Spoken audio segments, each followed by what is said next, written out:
This is Comic Geek Speak, episode 1852. Previews.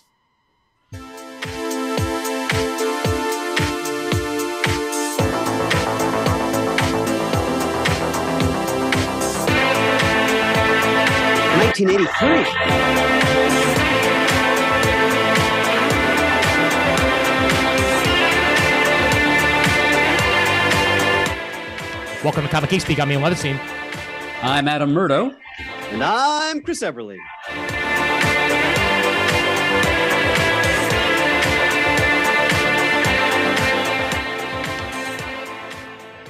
Somebody hand me down my asymmetrical sunglasses. You know you're getting into it when you almost forget to fade the music. It's like, oh yeah, no, I'm grooving out here. Like, oh yeah, right. We have a show to do. I'm digging that theme. It just it's so wrong in so many of the right ways. Oh, I know. I agree immensely. And that's 100% how I would describe it, for that matter. So nice. Well, welcome one and all to the show, and it is previews time yet again on 1852. The timing is impeccable, and I could not resist. You're just channeling the living ghost of Pants there. Yes, indeed. He's out there somewhere. And he's probably either watching Doctor Who or thinking about watching Doctor Who.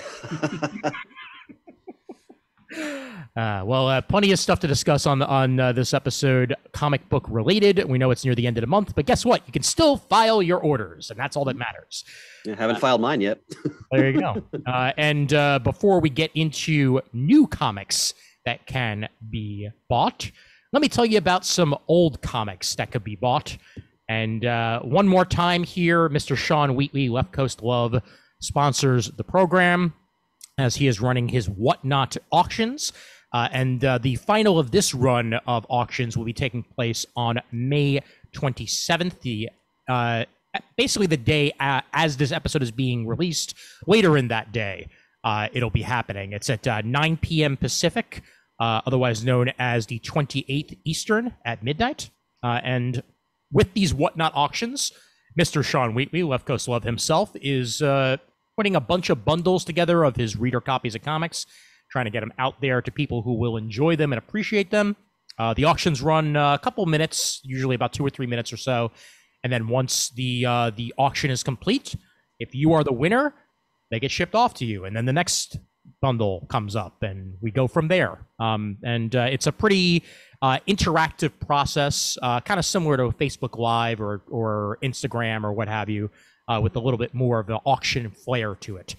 So if you want to check that out, you can head to whatnot.com and search for Left Coast Love, or you can check the show notes for this very auction that is coming up once again on the 27th at 9 p.m. Pacific, otherwise known as the 28th at midnight, the dawn of midnight Eastern.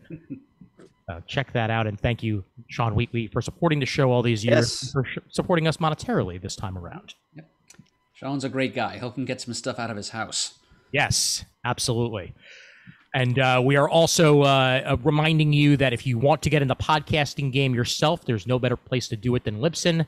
And we are a affiliate of them now. So if you want to get your first 2 months free with Libsyn, head on to Libsyn.com and use the promo code CGSFREE. That's CGSFREE. And you can get yourself a great deal on hosting for your podcast. You want to talk comics, you want to talk boating, you want to talk about paper mache, doesn't matter. Start up a podcast. I'm sure you've got your listenership just waiting to hear you. So Libsyn.com, use the promo code CGSFREE. And last but not least, patreon.com/comicgeekspeak. For all you wonderful supporters out there, because you are the best. Pew, pew, pew, pew, pew. Patreon.com/comicgeekspeak. As little as $1 a month keeps the lights on virtually for us.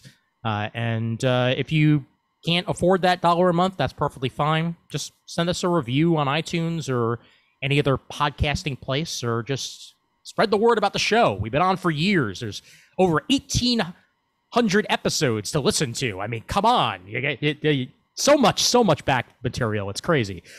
Patreon.com/ComicGeekSpeak. We thank you so much for your continued support. You know, Levy Poo, that was one of your best promos, I must say. You're on fire. I'm feeling good right now. I'm feeling good. I got on the verve tonight. Exactly. You know, I got some Shake Shack in my belly. I went on a lovely walk. It's beautiful outside, and I'm ready to talk comics. So we are in the right time to do that for sure.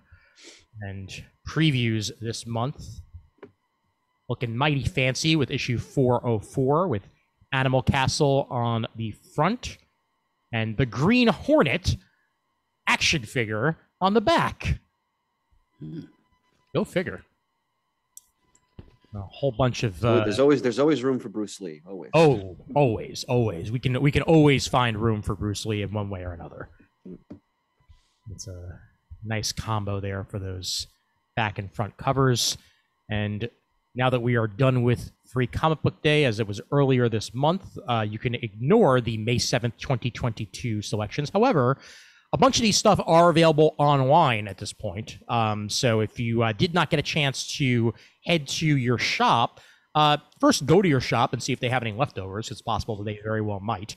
And if not, head on to Comixology or what have you and see if you can track down the free issues that were released. I know Dark Horse also puts them on their Dark Horse app for any of the Dark Horse ones that were released. So do keep that in mind. And now previews.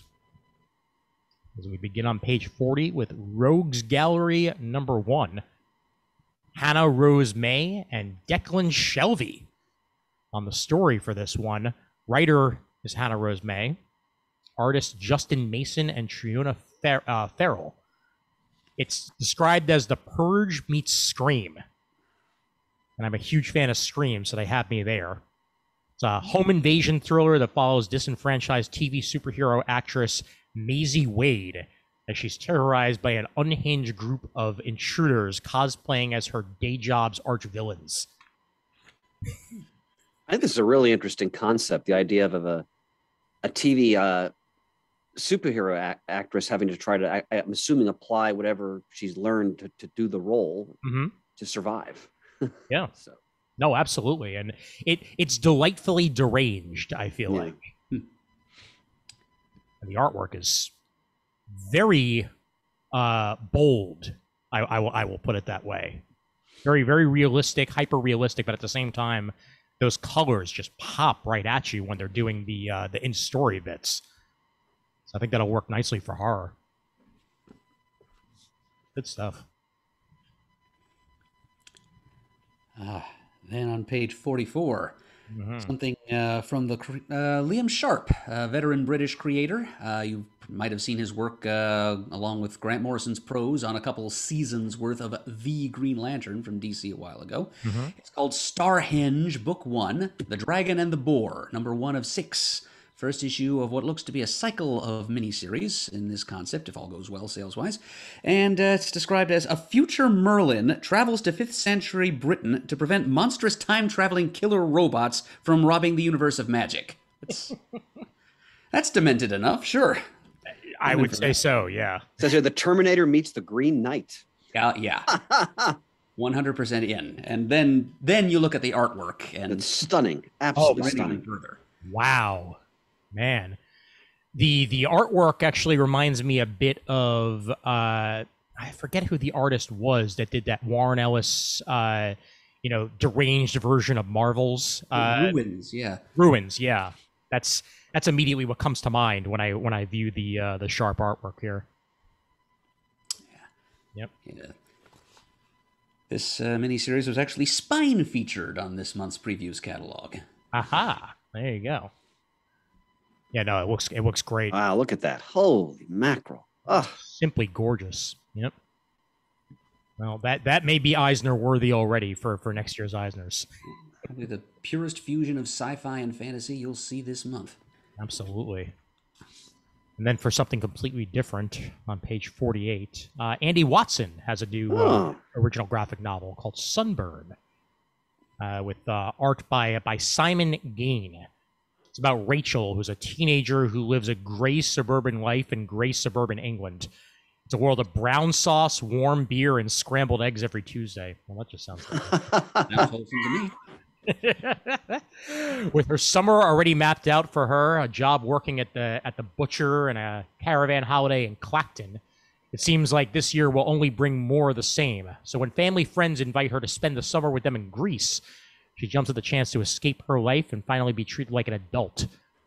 The Warners are everything her parents are not, and when Rachel meets Benjamin, a handsome young friend of the Warners, her summer seems to be taking a turn for the better. There's no escaping the pains of growing up. A nice slice of life story here from Andy Watson. And I like the artwork quite a bit as well. Beautiful artwork.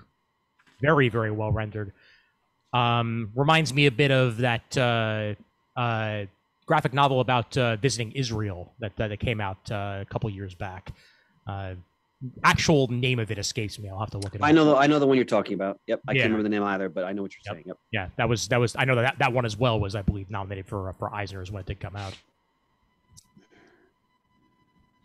And what say we on 52 itself? 52 above stakes number 1 of 5. Sean Lewis brings us a Deadwood meets Dark Tower Western fantasy genre mashup.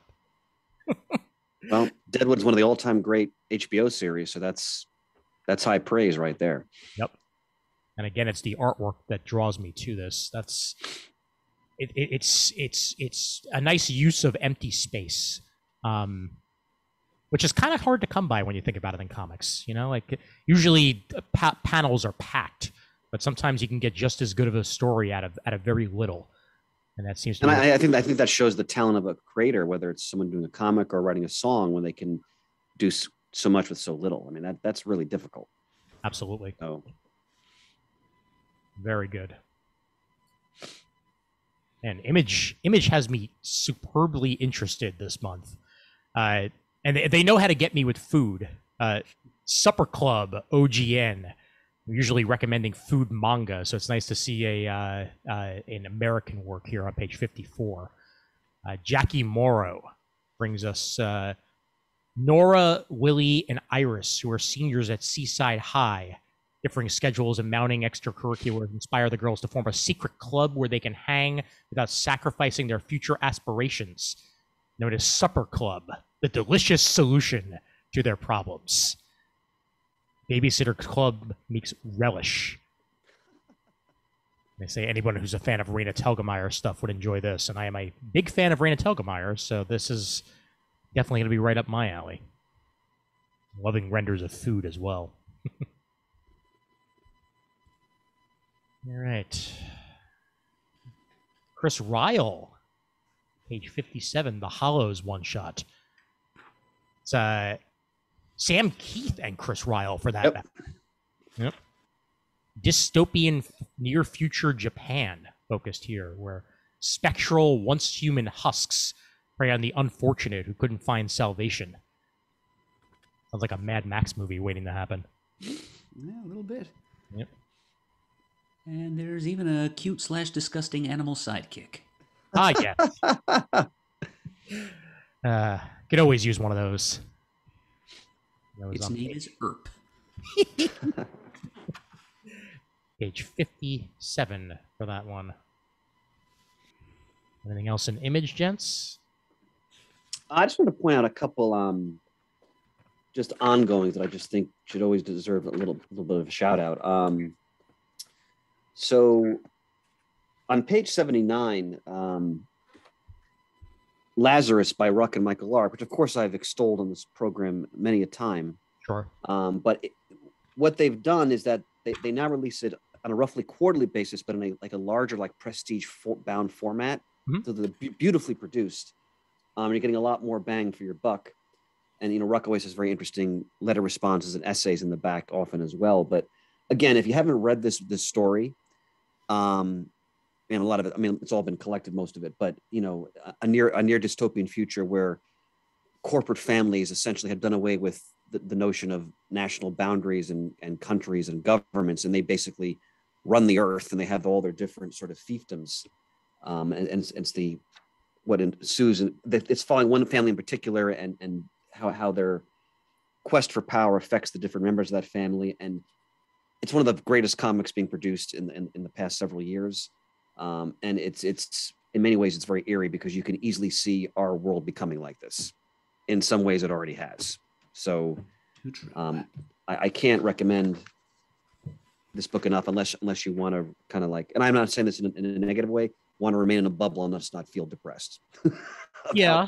Where civilization might be going, but it's brilliant. I mean, it's easily one of the best books being, like I put it like up there with Saga. It's like, it's that good. So. Yeah. This is the end of a story arc for that matter. Yeah, so there'll be a collection to come on this one. Yeah, I'm always excited to see when that a new issue comes out. And then on page 82, again, I missed last one. I don't know if you guys talked about Public Domain by Chip Zdarsky. Yes, we did. Okay, because this looks, I mean, he's just on fire. Like everything he's writing that I've read, I'm thoroughly enjoying. Yep. So I definitely have to check out issue 1 of that.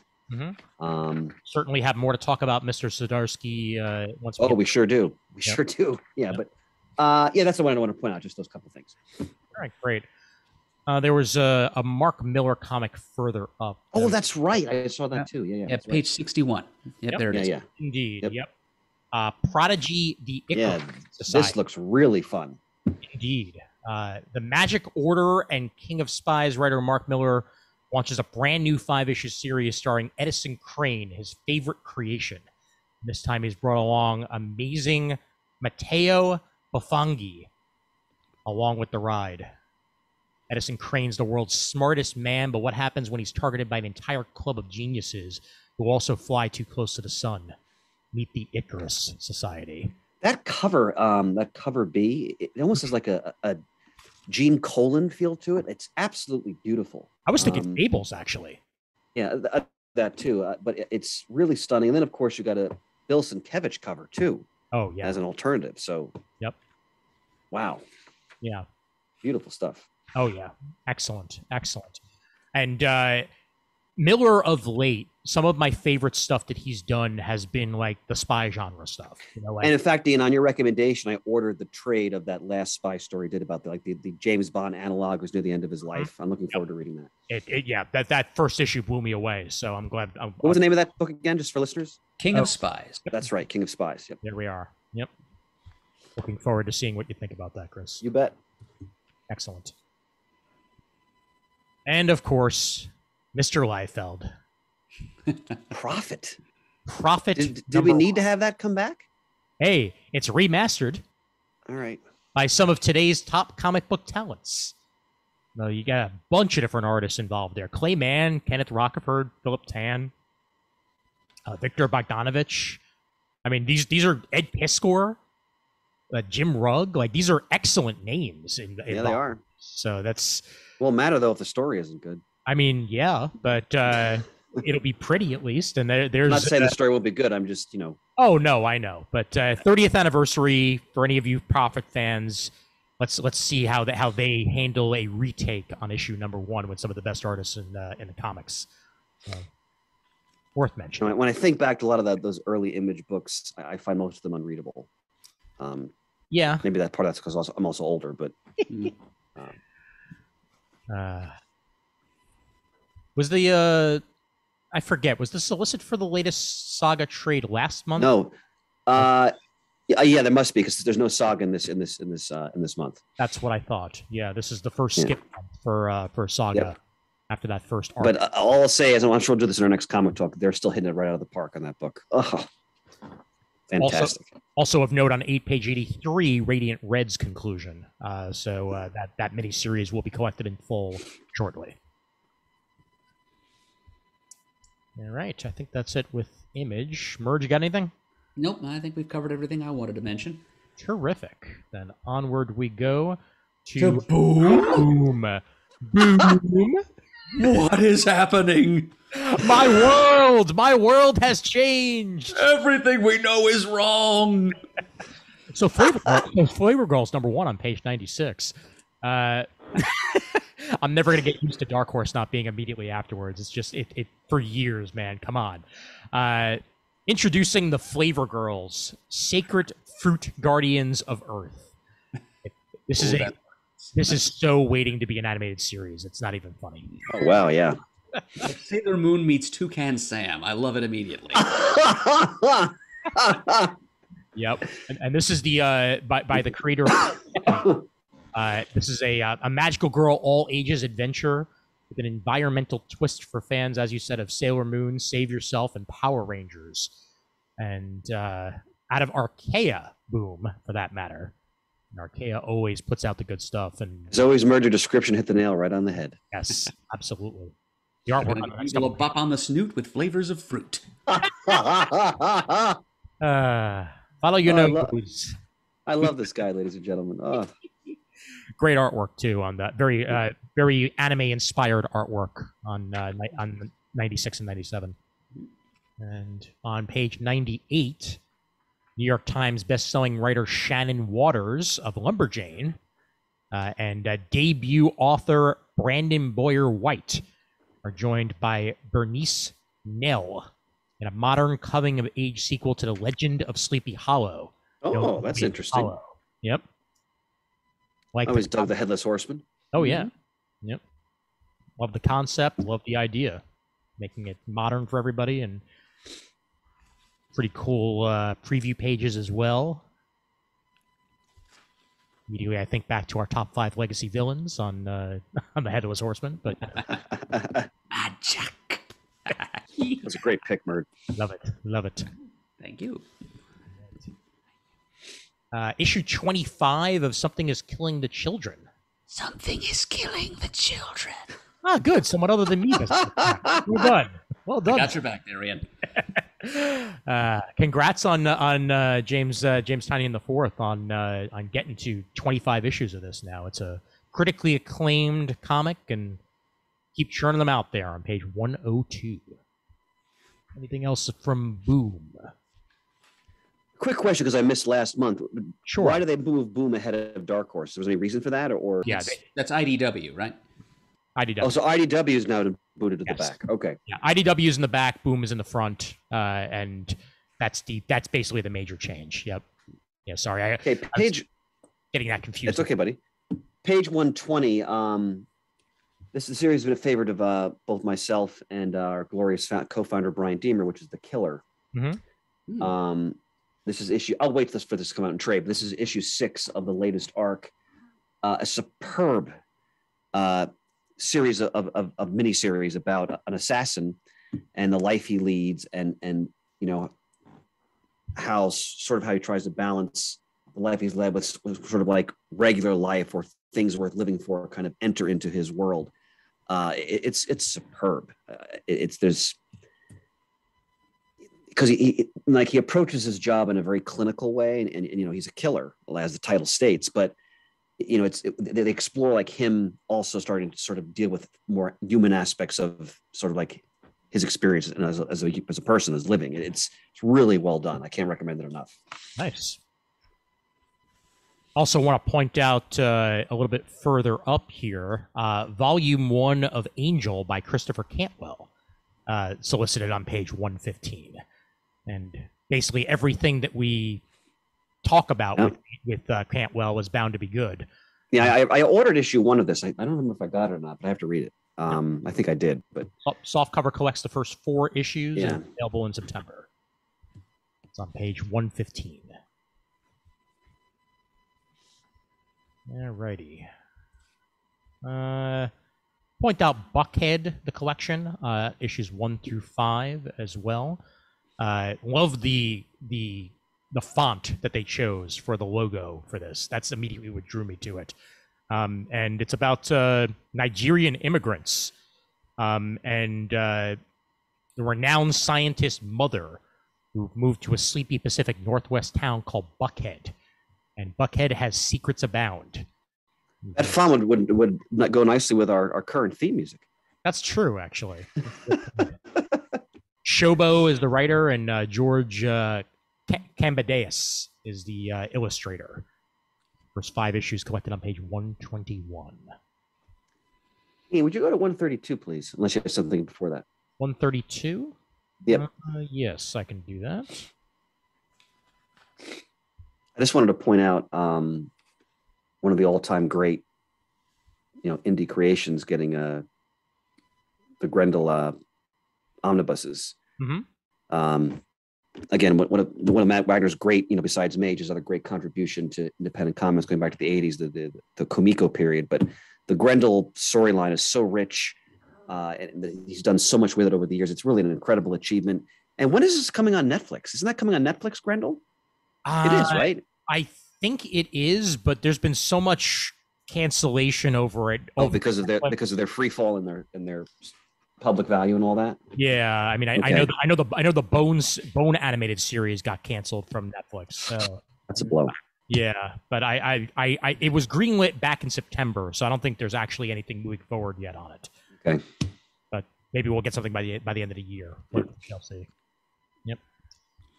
And yeah, let me see if there was anything else of note here in Dark Horse. Going back just a little bit.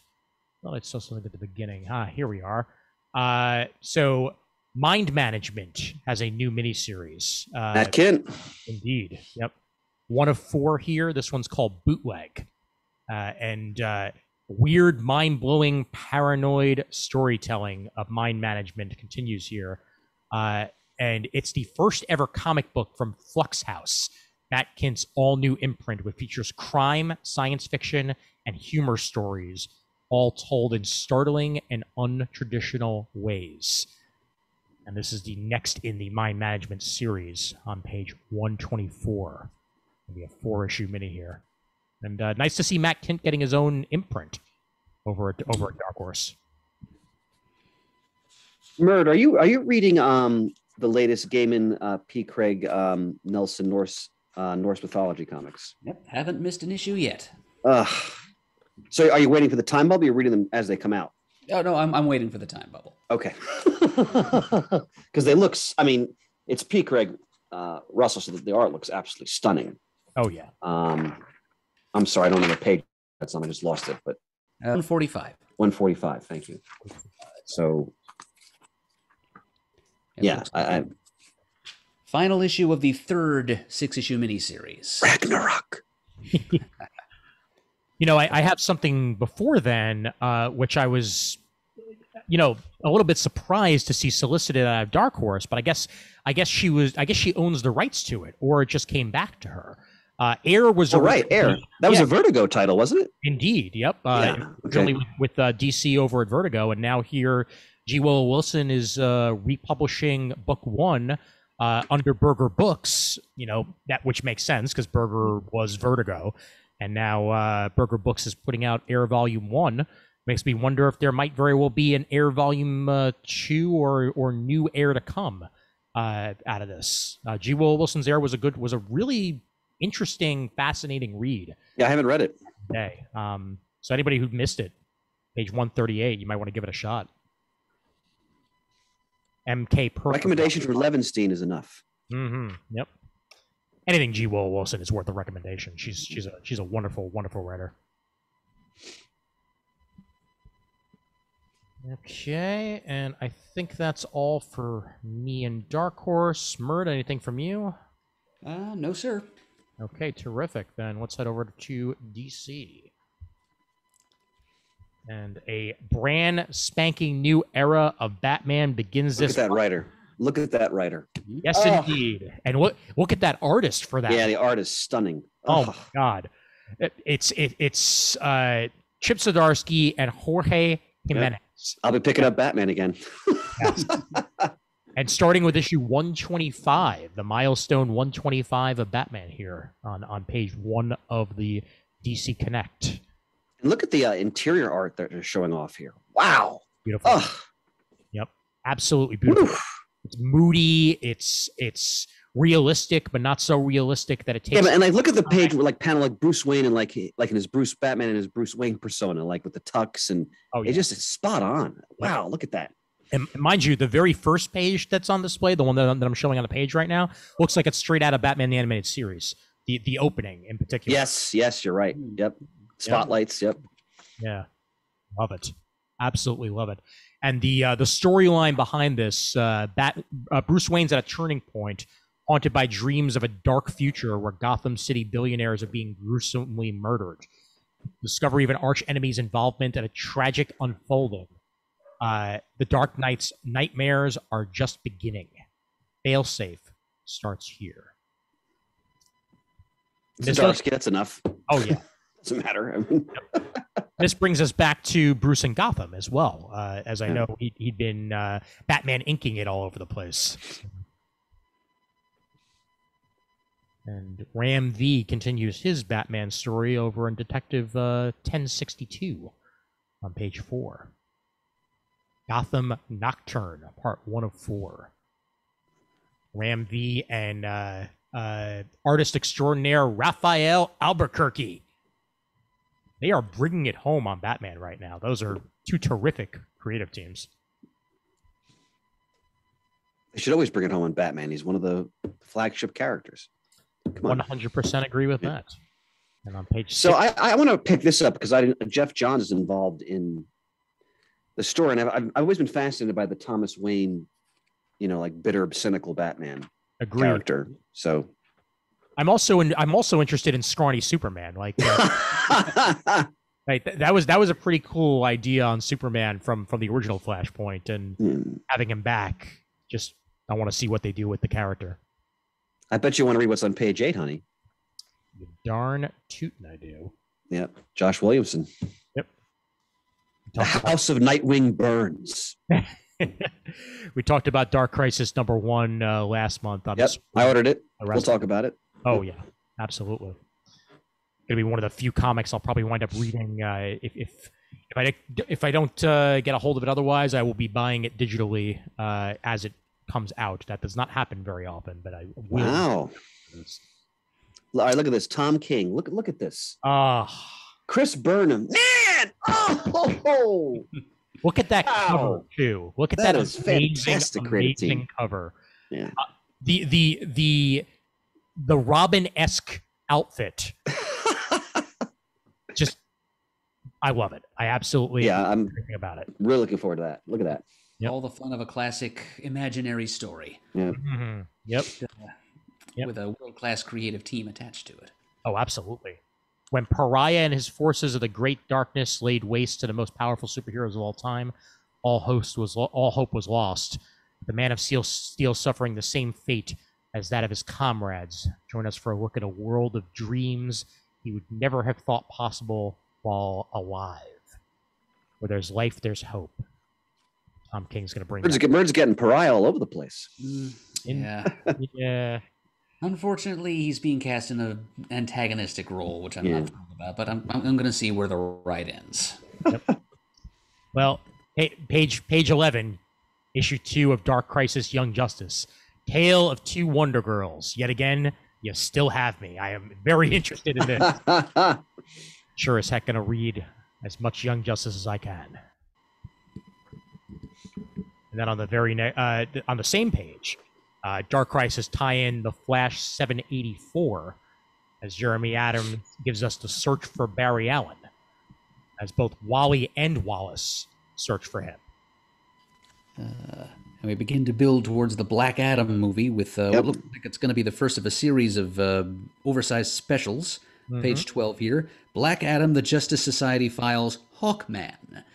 Lead story is by Kevin Scott and Scott Eaton from the looks of it, and it's, again, an ancient Egypt story about the original Hawkman teaming up with a very Dwayne Johnson-looking Black Adam on the cover. To say the least, yeah. And there's even a backup story by Brian Q. Miller and Marco Santucci and Norm Rapmund, which is about a young woman named Mighty Isis.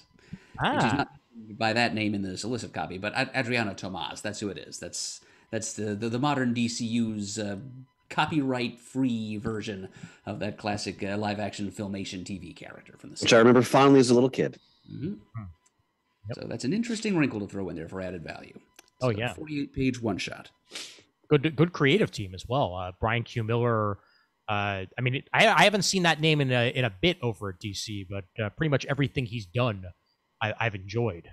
Brian Q. Miller, when he was writing Batgirl, did a really good job of that back in the day.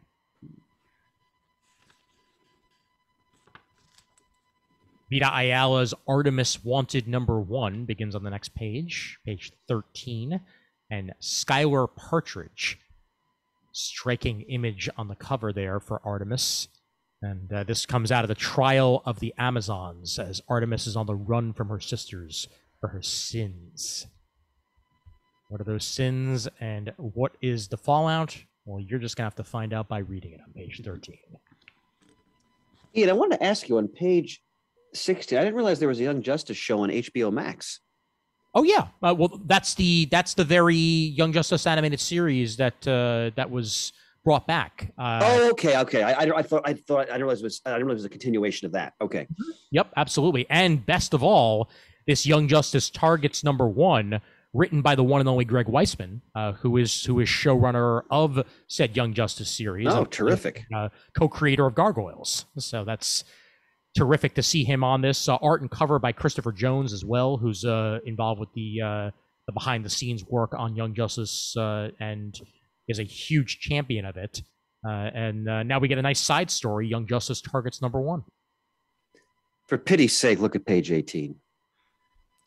Oh yeah, this might be. Oh my God! Month right here. Holy mackerel! Oh my God! I mean, for a comic book fan, this is like a come dear Messiah moment. Like, look at this. We might. Holy mackerel! We may very well have a new All-Star Superman. Wow! Look at that artwork. Nice. Oh. It's possible. It's in the ballpark. Yeah. We're looking at page 18 here. It's Superman Space Age #1. It's of 3 80-page, giant-sized issues, $9.99 each. Usually makes me a bit leery, but look at this creative team. It's Mark Russell writing it with art by the legendary Mike Allred. Yeah. It's kind of Russell going back to the same well from which he got Fantastic Four life story, in that it's taking this well-known character and kind of marching him through the decades in something like real time. It's Silver Age Superman and the influence he might have had on like the space race during the Cold War years. And it's also similar to Fantastic Four life story. It's counting down to a foreshadowed cataclysmic event. It was Galactus in the FF story, and here it's Crisis on Infinite Earths. There's sample art here of Allred tackling, for what might be the first time, someone correct me if I'm wrong, but tackling Crisis on Infinite Earth imagery. That's Pariah and the Anti-Monitor. Yeah. So there is no parallel Earth on which Adam Murdo does not buy this project. Buy. Oh, so you can imagine like on a parallel Earth is like the craggy old like jaded Murd who's resuscitated by this book when he gets his hands on it. Yeah. Another Earth, it's like young wide-eyed like 15-year-old Murd, and his Matt takes him to the comic shop for the first time and he buys this is the first comic book to be bought by Murd of Earth Prime, I think. Yeah. and on another world, it's Bizarro Murd buying Batman Earth Age #1, and he's very happy about it. I think Bizarro Murd would probably buy that Prophet thing that we were talking about. Yeah, true, actually. I mean, when you think about what Allred did on Silver Surfer with Dan Slott, which was a classic run. Oh, yeah. I mean, look at these panels. And look at this Jimmy Olsen. Man. Yeah. Holy. Well, what I'm going to do, though, this is one of 3. It's one of 3 Prestige. I'm waiting for the Prestige hardcover because this is going to be a highlight of my collection when it's all collected. So I look forward to adding that to my Christmas list and getting that bought sometime this not too distant future. Definitely. All right. Yep. But for those of you who, like me, will be buying it issue by issue, as will I. Yep. Water a little further. There is a Steve Rude variant. Oh yes. Yep. And it's stunning. Absolutely stunning. Great stuff. Then Batman White Knight presents Red Hood #1 as Sean Murphy continues his White Knight saga as we get the White Knight's world's version of Red Hood involved with things here on page 20. You gotta read me some more White Knight. Deluxe edition of Curse of the White Knight is on the very next page with writing and artwork by the one and only Sean Murphy. Haven't tried any of the White Knight stuff yet, but the best of voting always loves it. Mm-hmm. The first issue of World's Finest was a delight. Oh, yeah. What a delight. Yep. And look at that cover, too, on page 22 for the 5th issue. Wow. End of the first story arc. It's just pure fun. Mark Waid and Dan Moore are bringing it out there. That's exactly what a World's Finest series, any World's Finest series, should be. Mm-hmm. Certainly the case. Joshua Williamson, Pete Tomasi, and Robbie Thompson. This is a collection, mind you, but those are great names right there. Yep. Putting together the Batman versus Robin Road to War on page 23. If you want to catch up on what's been happening there, collecting Teen Titans, Detective Comics, and a 2-part backup feature that sets the stage for a new chapter in Damian Wayne's life, which were originally presented in both Batman and Detective Comics on page 23.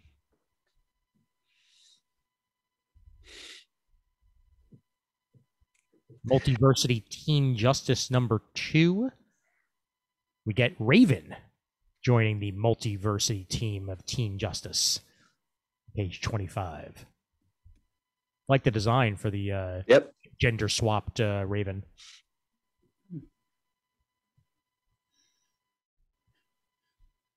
Oh man, talk about 80s. Page 26. Constantine. Yes, I said it. Distorted illusions. Murd is supplicating now. Salam, salam. Kami Garcia and Isaac Goodhart. Page 26. Bringing us a little bit of a little bit more of a I guess I wouldn't quite say all ages, but this is certainly not a Vertigo take on the Constantine character, but a little more grounded there with a best-selling author behind the story. Yeah, call it a YA interpretation. Yeah, I'd say so. Yep. Great artwork too. Yeah. Yep. Speaking of slightly younger readers, on page 28, we've got something new from Franco. Franco, yes. Yes, it's a collection of spooky tales, just kind of light tales of horror and suspense, narrated by Dead Man. It's called Dead Man Tells the Spooky Tales. They're all written by Franco. There's 13 stories in the collection, illustrated by a collection of artists, a couple of which I recognize from the IDW My Little Pony titles. Nice. Agnes Garboska, for example. Yeah, I'm totally digging this. This is great. It's great art. Yeah. Oh yeah. Yep. Look at that ghost. Mm-hmm. Now let's focus on page 30. Jock. Batman One Dark Knight. This is a DC Black Label tale. Love me some Black Label. Oh yeah. Hardcover Jock story. Page 30 collects all 3 issues of Batman One Dark Knight into one hardcover collection, and that's going to be well worth the read. You know, Ian, as we move through the monthlies, I want, and I say this with great love, you magnificent Hebraic bastard. You have ruined so many comics for me because I'm like jonesing for the next Nightwing trade. It's not in this. It's not in this previews. Yeah, I know. Like, when are they going to come out with the second arc? Because I'm gonna read this in trade. Yep. Because I'm not paying stupid money for back issues. But you SOB, like it's just there. Wow. Like when we get to page 40, like the cover, like Bruno Redondo, like where was this artist before this book? I'm ignorant. I'm asking, like, what was he known for before this? Because the stuff he's doing is like blowing everybody away. Like it's. My God. Well, what can I say? Hail Levinstein. Hail Levinstein. What can I say except you're welcome? Nightwing Fear State, otherwise known as Volume 2, will be coming out on June 21st. That's the hardcover version of it. Oh, well, I'll be picking it up on June 21st. All right. There you go. Yep. That collects Nightwing 84 through 88 and the Nightwing 2021 annual. All right, excellent. So I must have just missed that in the earlier previews. Okay. Mm-hmm. Well, thank you, sir. Yeah, no worries. I'd love to know when a soft cover is going to come out of it, but the hardcover is the first one out of the gate. All right, let's see. Some other things here. We're on the multi-pagers, so now I need to pay more attention to what's actually here, so I don't miss anything. By the way, Batman the Knight by Chip Zdarsky, I've read the first 4 issues, is superb. Nice. It goes into like that period where Bruce Wayne, vanishes as a young man, and he's getting all the different training from different experts. It is outstanding. Anyone who's a Batman fan, this is a book you want to read. Good to hear. Good to hear. Very interesting point in that character's life. Yeah. Exactly. Yep. Yep. Really dig the cover for Black Adam #2. Oh yeah, that's dynamic. Yeah. What's the release date for that movie? Let me look that up. It's this year, isn't it? It is this year. Yeah. Okay. Yeah. Unless that one also got moved, but no, it's still 2022. Comes out in theaters on October 21st. All right. I'll be in theaters next week to see the Bob's Burgers movie that just got released today. Fables 153. For any of you who are picking Fables up in the single issues as it returns after a long hiatus, that's there for you on page 38. And Looney Tunes 267 looks like it's going to be hilarious on page 39. That's written by Sholly Fish. Sholly Fish. Yep. Good old Foghorn Leghorn.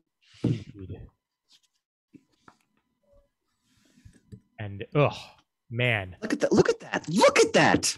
I am so impressed every single time. This is like like a new version of like Will Eisner in terms of what he's doing with covers. I mean, it's just it's stunning. It's outrageous. It's absolutely outrageous. Nightwing 94 is what we're talking about on page 40. Like those of you listening to it, just look up the cover for Nightwing 94 immediately. You'll know exactly what we're talking about. It's stunning, completely stunning.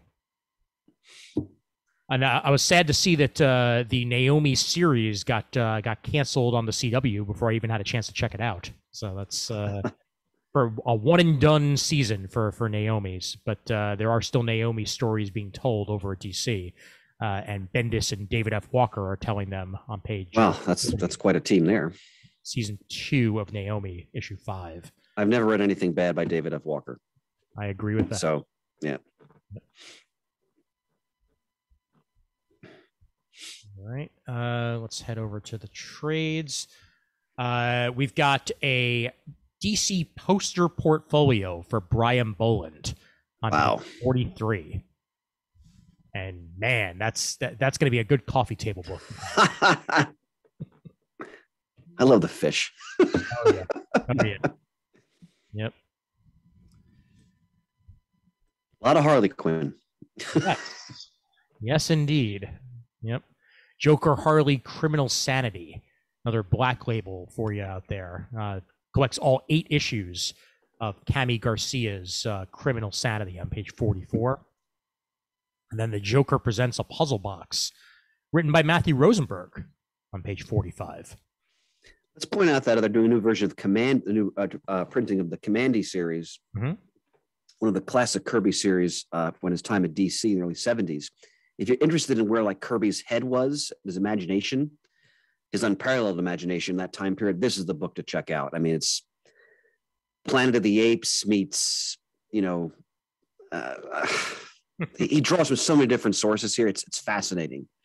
In fact, isn't there a new animated short featuring Commandy that's like in like the latest like DC animated collection that's coming out? Oh, I didn't know that. Okay. Yeah, I think along with a Blue Beetle short that's like in the style of the 60s Marvel animateds. It looks like it's straight out of that. Oh, terrific. Yep. So barely moving limbs, things like that. Exactly. Yeah.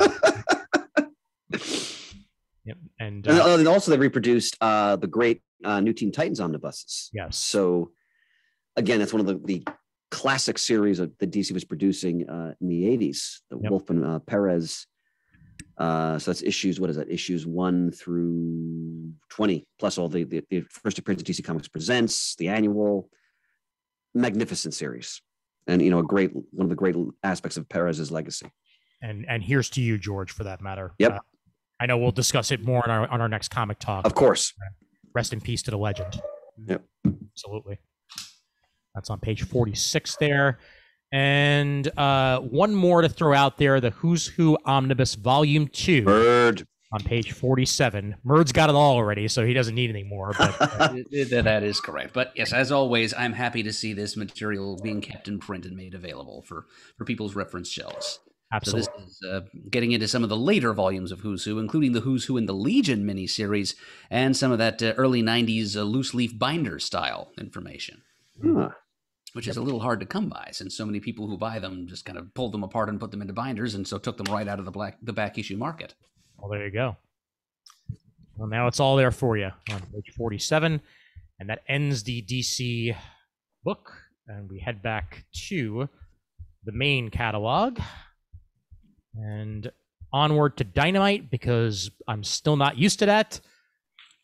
But we start with Vampirella Year One, written by Christopher Priest. Indeed. Yep. Enough. That's enough.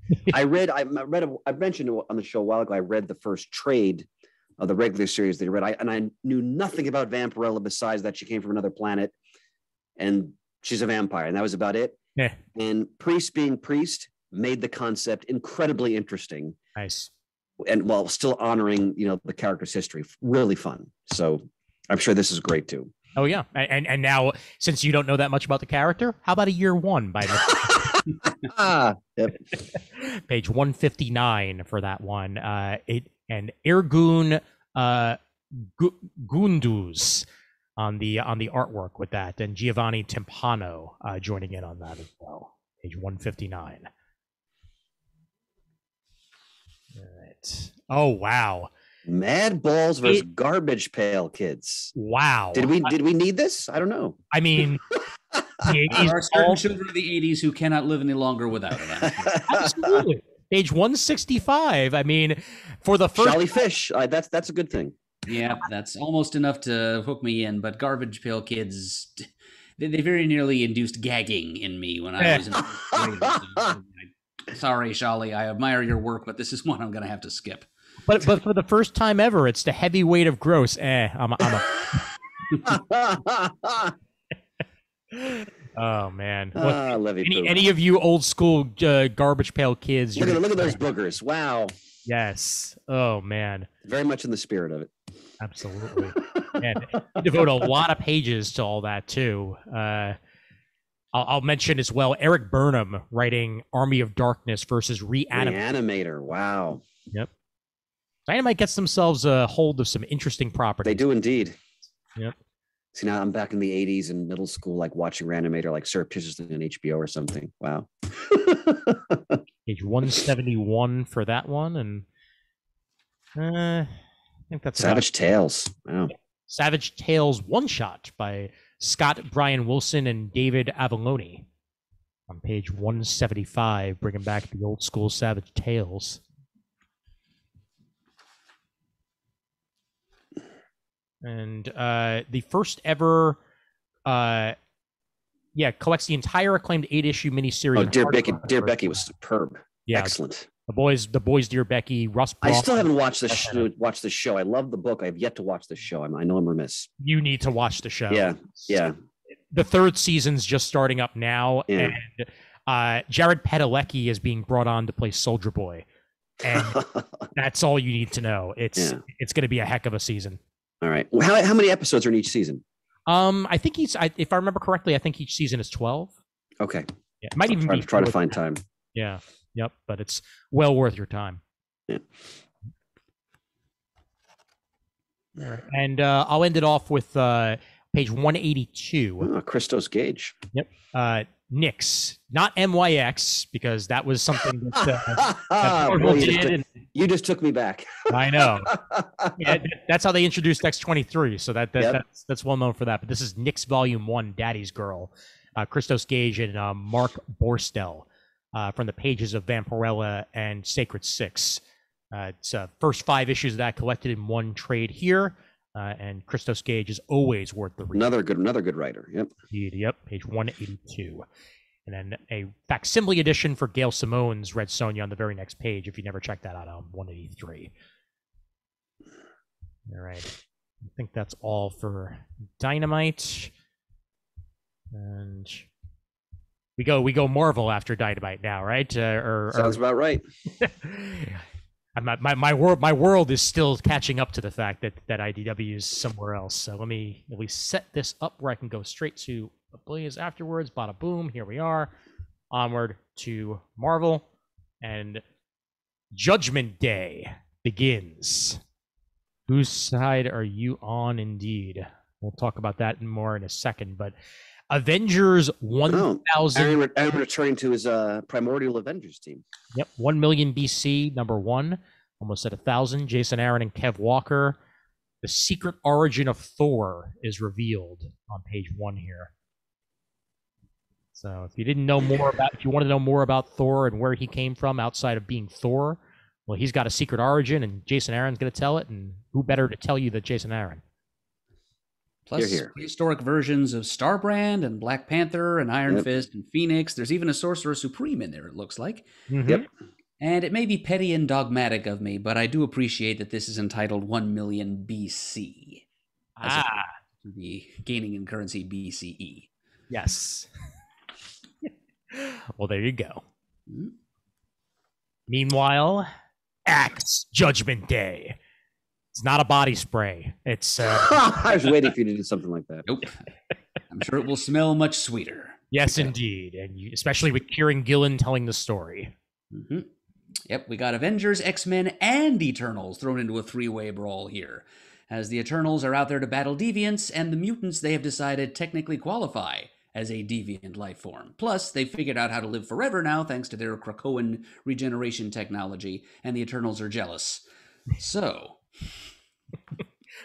And I wish that when once upon a time Marvel was like, mutants, what are mutants? We're only talking about Eternals now. All Eternals, that's it. All Eternals all the time, that's it. Occasionally Inhumans. Exactly. Inhumans, Eternals, that's it. That's all we need. I wish that the Inhumans had gotten the justice the Eternals are getting now, because to have Kieran Gillen writing them and to have a crossover of this caliber with Kieran on the helm, it's bound to be good. Well, we were always concerned about the direction the X-Men were heading. I mean that in the best possible way, because they're getting increasingly creepy, and now they're claiming they're gods. So, yes. Colonizing Mars, for crying out loud. Yeah. Yep. Look at that interior artwork too. Man. I've been tending to avoid crossovers, but I think I'll at least try the first issue of this. Mm-hmm. Yeah. So. This is going to be worth it. Yep. And I only have to wait like 2 months for it to show up in Marvel Unlimited. So lucky me. Yeah. Looks like Gillen is also writing a 3-issue mutant-centric spin-off series here, Death to the Mutants. Mm-hmm. That's on page 6. Yep. And Gillen is also writing at the top of page 7 in Immortal X-Men number 5, which is spotlight on one of the unsung hero is not the right word, but unsung plot device characters of the 90s. Exodus. Yep. Introduced to the world during the Fatal Attractions. Yes. He was an acolyte of Magneto. Yep. Yes, he was, despite being several centuries older than Magneto was. Yep. And so here's Gillen getting into this somewhat shallow 90s character's head and probably showing us some layers that nobody ever knew that he had. Levy Pooh scratched that 90s itch. Oh, yeah. Wasn't he also the master manipulator of Magneto as well? Because I know... Was he the one who was pulling Magneto's strings at the time? I'm trying to remember. Fabian Cortez was around too. I think it was Cortez. Got it. Okay, cool. Yeah. Hard to keep track of all those acolytes. There were so many. Yeah, their uniforms matched a little too well. Yes. Yeah, agreed. Yep. And on that very same page as well, look at that Art Adams variant cover. Oh, man. Yep. Beautiful. Jerry Duggan and C.F. Villa doing X-Men number 13, The Inheritors of the Earth. Well, we shall see. All on page 7 there. Now, Marvel really wants us to know that Fortnite X Marvel Zero War is happening. It's Christos Gage, so I'm sure it'll be interesting. Not my bag. We're moving on. Fair enough. Yep, fine by me too. Instead, How about Demon Wars, the Iron Samurai, as Peach Momoko continues to tell her Marvel tales here. Page 12. This looks super cool. Yeah. And beautifully, beautifully drawn. As her vision of the Marvel Universe continues to unfold. Oh, wow. Look at that. Wow. So stunning. Yep. Good stuff. Jean Lin Yang writing Shang-Chi and the Ten Rings with Marcos To on the artwork as a bold new era of Shang-Chi begins here. Yep, it's a great creative team. I just hope that this bold new era doesn't have quite as much to do with that movie as the artwork here sort of implies. Yeah. I'm assuming that with Jean Lin Yang behind it, it's probably going to be a good like combination of the both without like muddling it too much. But we'll see. I think the little bit I've read, I think the Shang-Chi that we love from the 70s and 80s is more or less gone. Like they've taken the character in a very different direction. So, well, someday it'll get back. We'll just have Doug Monk write it again. I mean, well, yeah, there you go. He's the one who made Shang-Chi what he is. Yep. Wow. Norman's up to no good again. And not only that, Norman has designed a new costume for Spider-Man. Complete with Spider Glider. Yes. Norman Osborn and Peter Parker on the same side. Which side is that? Well, I'll definitely have to start reading that new Amazing Spider-Man series to find out, because I picked up number 1 and read. I love his Green Goblin cufflink. Yeah. Yeah, same here actually. Yeah, that's a very, very good touch. Like right there. That's terrific. I've heard some very mixed things about this new Amazing Spider-Man, but I'm gonna read it for myself and figure it out, because it's Zeb Wells and he's very rarely, gone wrong by me. So I trust him. Cool new suit. Fancy schmancy new glider. Is that a glider? Yes, it is. There it is, Murd. Yep. Look at that. Issue 2. Here's Beyond number 2. Wow. Page 20. Al Ewing. And then below that. Ugh. Oh yeah. Yep. Genis versus Thanos. Peter David pulling the strings. Yes. Yep. Juan Ramirez on the artwork. Page 20, and then, ooh, look at that sexy cover for Daredevil number 2. Zdarsky. Things are serious when Matt Murdock stopped shaving. Yeah, I know. So 650th issue of Daredevil when you put all the Daredevil series together. And yet they're not going to gimmick renumber for 1 month. They're just going to say, this is number 2.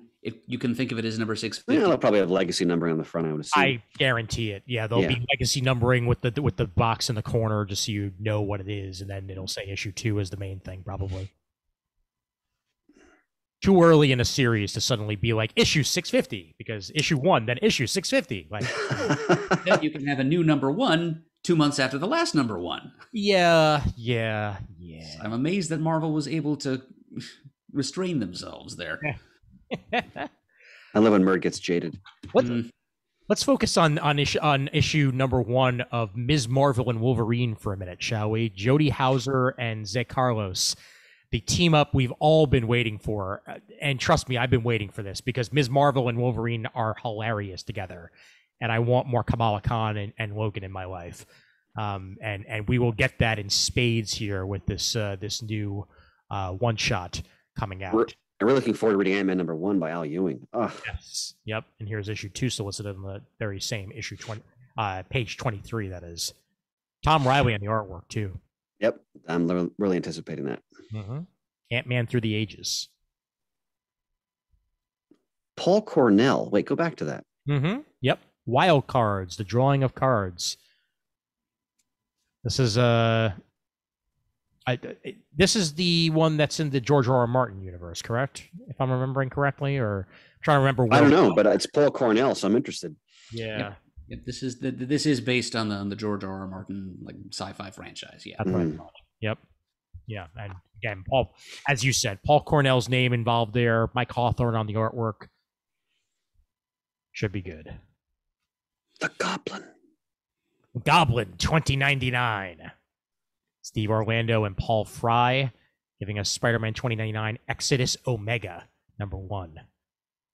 Now, is that character in the current continuity, or is he in 2099? He's in 2099. He is, okay. This is all part of the 30th anniversary of 2099. So okay. they're going back to the 2099 web. 30 years. Oh, my God. Yes, indeed. Yep.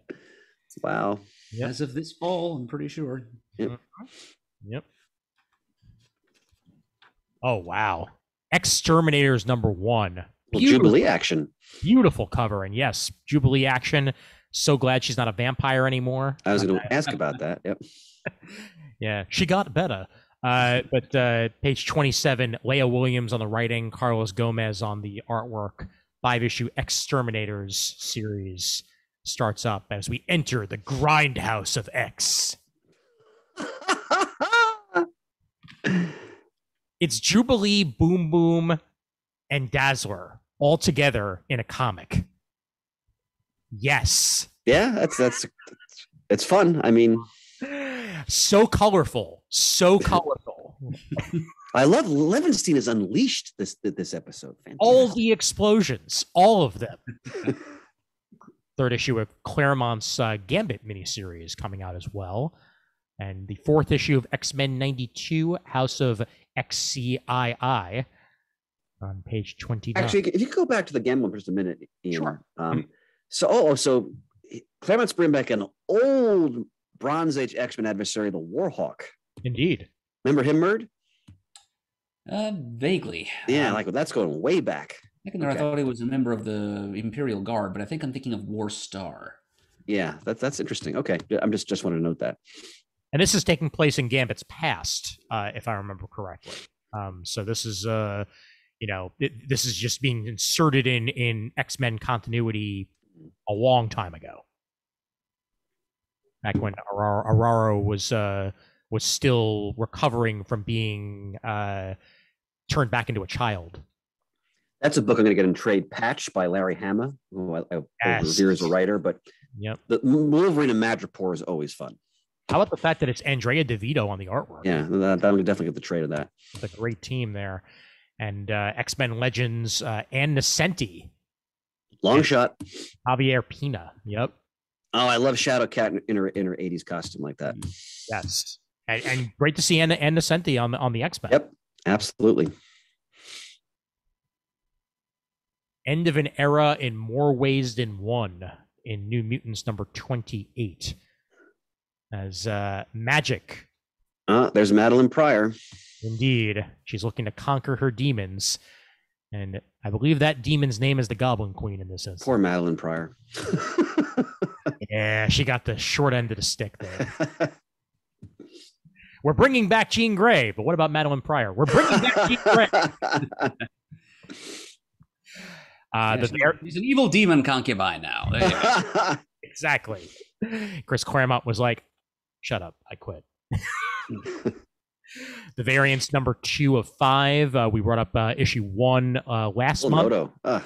And Gail Simone, more than anything else, baby. It's Gail Simone writing all these different multiversal variants of Jessica Jones, teaming together to figure out what the heck is going on. I am all. Yeah, she always did have a crush on Matt Murdock. So she also had a crush on Peter Parker for a while. That's right.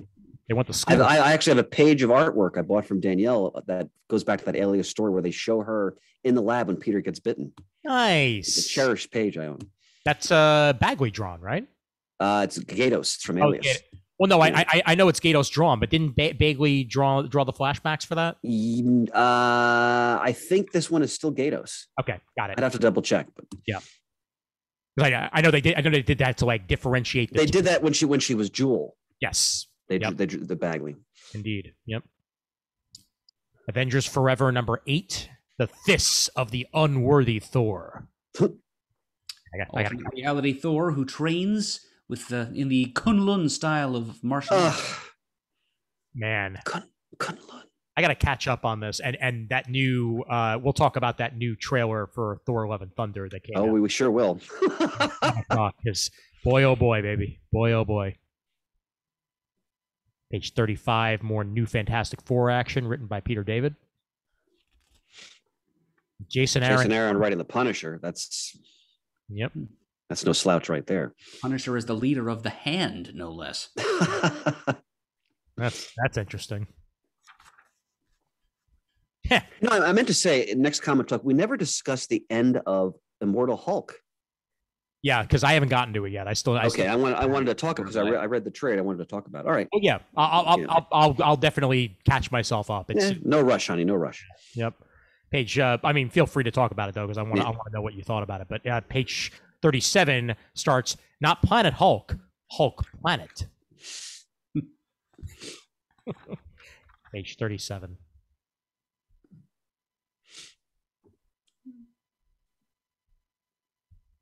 All right, let's scroll down to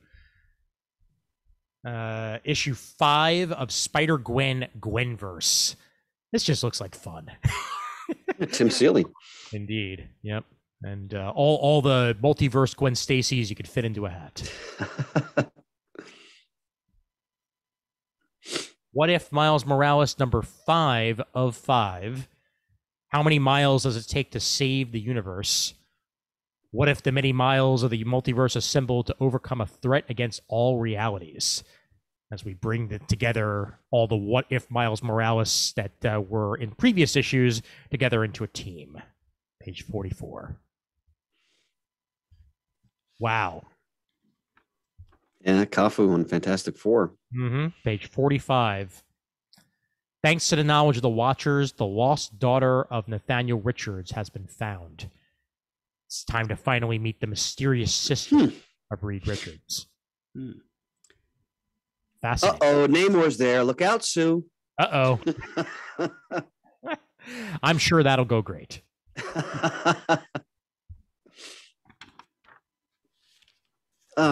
Yes. Iron Man. Except 22. No substitutes. Iron Man 22. The Titanium Man. The Titanium Man. There you go, Murd. Titanium Man. All right. Da, comrade. Back from the dead. Is he actually back from the dead already? We shall see. Strange number 5.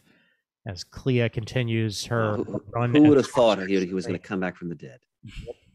I don't think this is back from the dead yet. I think this is like when Optimus Prime was quote unquote back from the dead in the original Transformers animated series, when like, oh, he's back, but it's actually a zombie, and then that was eventually Optimus back. So we'll see about that. Ed Brisson, Predator number 1, with Kev Walker on the artwork. Man, it looks damn impressive. Indeed. Yep. Always love me a good Predator story. Page 49. Also, I don't know if you heard, Chris, but apparently the Conan license is going bye-bye from Marvel soon. Really? Yep.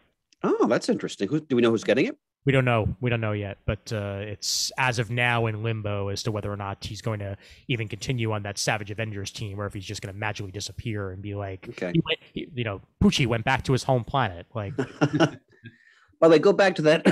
I'm sorry, that Best of Stan Lee thing. I wanted to. Sure. Yeah. Absolutely. Yep. Best Marvel stories by Stan Lee. I mean, I'm wondering what they picked for that. Like, that's a lot to choose from. You ain't kidding. Really? Yep. I mean, the pencilers alone. I mean, wow. See, they're going back. If you see like names like Joe Manganiello, so they're going back into his Atlas period, and starting from there. So that's going to be a hell of a collection. Oh, they do list them. Okay. Yeah, they do list them. It's all the way back to Incredible Hulk, and then Avengers, X-Men, Sergeant Fury, Fantastic Four. The Amazing Spider-Man newspaper strip is involved here. Yeah, you got some good stuff. Got some westerns, some love story comics. Millie the model is represented. Yeah, it's a broad cross section of his his extensive career. The original Black Knight. Oh, that's beautiful Joe Manganiello art. Oh, just stunning. Yep. Good stuff. Again, he's the artist who would have been part of the Marvel Age, but he died tragically in a train accident. Sure. Speaking of Mr. All right, so that's one of the omnibuses I lost in the flood I experienced last fall. I'm ordering this immediately. Oh yeah. Yep. That if anyone that loves the Silver Surfer or just appreciates what the comic medium can achieve, you have to read the Slott Ulrich Silver Surfer. Yep. It is mind-bendingly glorious. I mean, it's Marvel's Doctor Who. I mean, yeah. It got pants to read it, and with relish too. Yeah, you can find it on great collection. Page 60 of your catalog. Yeah, page 60. Yep, and that's all 15 issues of the 2014 Silver Surfer, all 14 issues of the 2016 Silver Surfer, and all new Marvel Now. It's and I don't use this term lightly. It's a masterpiece. I agree. Yeah. Up, Secret Wars. Here we go. Page 61, and it makes me think even further. Like, if they're reprinting Secret Wars, I wonder if that might be where they're heading with the Marvel Cinematic Universe. We shall see. But page 61. It's just the first Secret War, not the one where the Beyonder Worlds had a P. It's the first one. And as we said we said in an earlier discussion in the shoulder pads, if they adapt this, they could do all kinds of wacky things. They could bring back all kinds of different characters. I mean, there's so much they could do if they adapt Secret Wars. Yep. And the first appearance of the black costume. Yeah, that too. Yep. Whole bunch of stuff here on page 61 for everybody. Even has issues of Thor and She-Hulk thrown in there, and What If for that matter. I remember fondly that issue 114 of What If. What if everybody stayed on Battle World and different Avengers hooked up and had kids? Yep. I think that was the very last issue of that volume of What If I remember correctly, too. I'm trying to remember. Was it that one, or was it the one that introduced Mayday Parker, Spider-Girl? No, that was before What If concluded. That much I definitely remember. It was maybe a couple issues before that. Yeah, because I love Spider-Girl. I was reading What If religiously at that point, and I'm pretty sure that was the last, if not the second to last issue, written by Jay Farber with pencils by Greg Scheigel. Jay Farber did Noble Causes, didn't he? He did, yeah. Yeah, that was a good book. And Dynamo 5 and Titans for a while for DC. Indeed. All right, scrolling down a little bit more here. Got a Marvel Masterworks of Invincible Iron Man. Good Dave Michelini. The Michelini-Leighton run is tremendous. That's classic Iron Man. Oh yeah. And when that story I'm especially fond of, that's when Iron Man and Dr. Doom end up stranded in Arthurian times. Yes. And they meet up with both Morgana and King Arthur. It's a hoot. It's really great. It's great stuff. And the stealth armor, which is one of my favorite Iron Man armors. Yep. Page 62 for that. And volume 1 already solicited here of Wells and Romita Jr.'s Amazing Spider-Man. If you want to get the trade immediately, you can on page 63, coming out in September.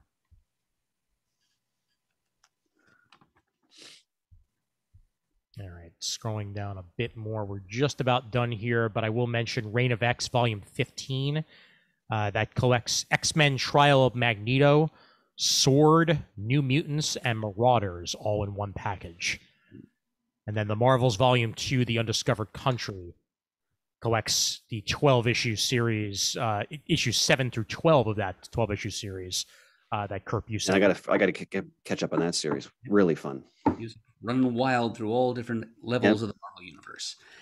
And we got to mention on page 68 the trade of Mark Russell's Fantastic Four Life story. Oh, yeah.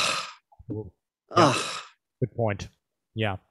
Very, very, very well done. I still say I prefer Spider-Man Life Story over Fantastic Four. I do by a hair, but this is great stuff too. Yeah. Still have some problems with the pacing in those last two issues. Otherwise, it's Spider-Man. I think had a bit more of a punch, but this is still well worth reading. Absolutely. Yep. Yeah. And I wouldn't be surprised if they also do an annual along the lines of what Spider-Man did, where we get maybe one more story out of this. Look forward to it. Somewhere down the line. Yep. Right. And King Conan Chronicles Epic Collection. This might be one of the last Epic Collections that we see out of Marvel involving Conan. So this includes Conan and the Midnight God, Scarlet Citadel, Phoenix of the Sword, a whole bunch of different stories all collected. So in Conan's long published history, goes from Marvel to Dark Horse to Marvel again, and now we'll have to see where he ends up. It's because it's an extensive catalog. I mean, watch it be Dark Horse again. It wouldn't surprise me. Yep. And the Roy Thomas and Jerry Conway Fantastic Four. Good stuff. Bronze Age stuff. Indeed. Yep.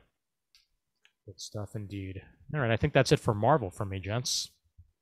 As I mentioned earlier, guys, I have to bolt around this time. I apologize, but no worries. I just wanted to shout out, because I always have to, tomorrow's. Mm-hmm. You have a page before number? Yeah, I'm getting to it right now. I'm sorry. Sorry about that. I should have been ready. And Ian, I failed you. I wasn't ready. All right, page 387. 387. Excellent. I was almost there. I just overshot it ever so slightly. Let's see. 387. Here we are. Excellent.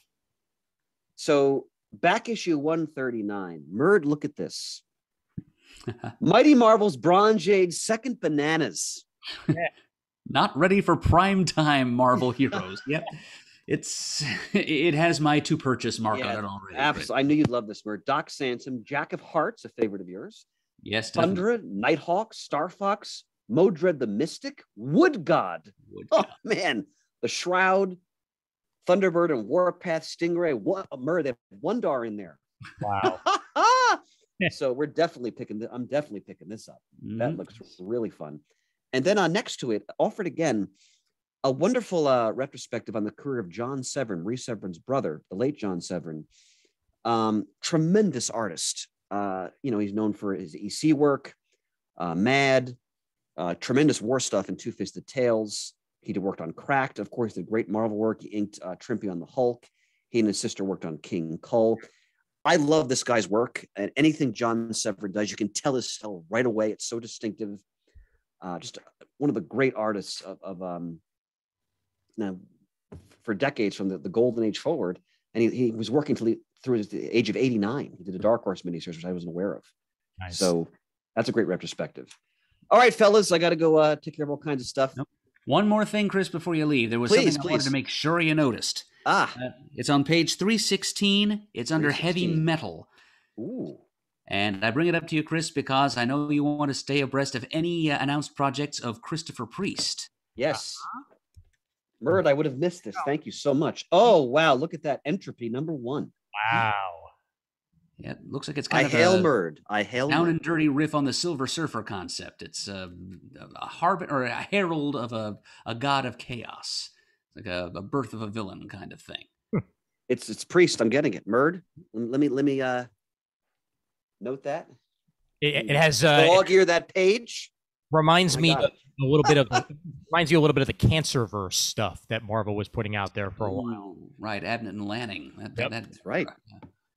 Indeed. Gentlemen, this was a tonic for the spirit, as always. And, for a precious few hours, I had no problems.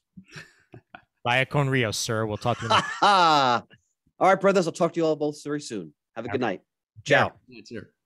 All right. Let me get myself back situated to where we left off. I'm not far from it now, actually. But let me just double check a little bit further up. All the way back up to the Animal Castle under a blaze. Oh yeah, here we are. Okay, good. I'm in Dynamite. That means I got to the right spot. Here we go. A little bit further down, and yes, we are there as we get to the rest of the book. Animal Castle, indeed.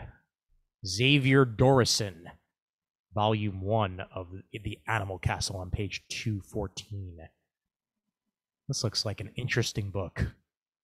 It's on the farm, all animals were equal. In the castle, some are more equal to others. It's for fans of stray dogs and beast of burden comes an animal fable at once familiar and surprising. So, Murd, I think it's for you. Maybe. I mean, I was never the biggest fan of Animal Farm, on which this is clearly based, but it's an interesting advancement of George Orwell's concept. Mm-hmm. Indeed.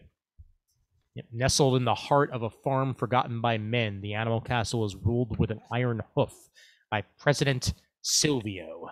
The bull and its dog militia savored their power. while the other animals are exhausted by work until the arrival of a mysterious Azalar, a traveling rat, who will teach them the secret of civil disobedience. These are the times that try animals' souls. And this collects the first 5 issues of this comic series into a beautiful hardcover collection.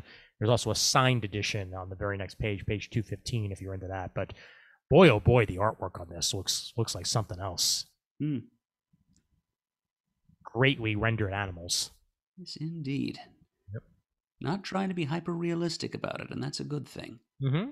Yep, absolutely. Just realistic enough to get the point across. Otherwise, a little bit of that Disney flair thrown in there. Oh, yes, yes. Yep. On the very next set of pages, page 218, Christoph Beck brings us Promethe 1313, along with Andy Diggle on the co-writing chores. There's a name I haven't heard in a while. Indeed. Yep.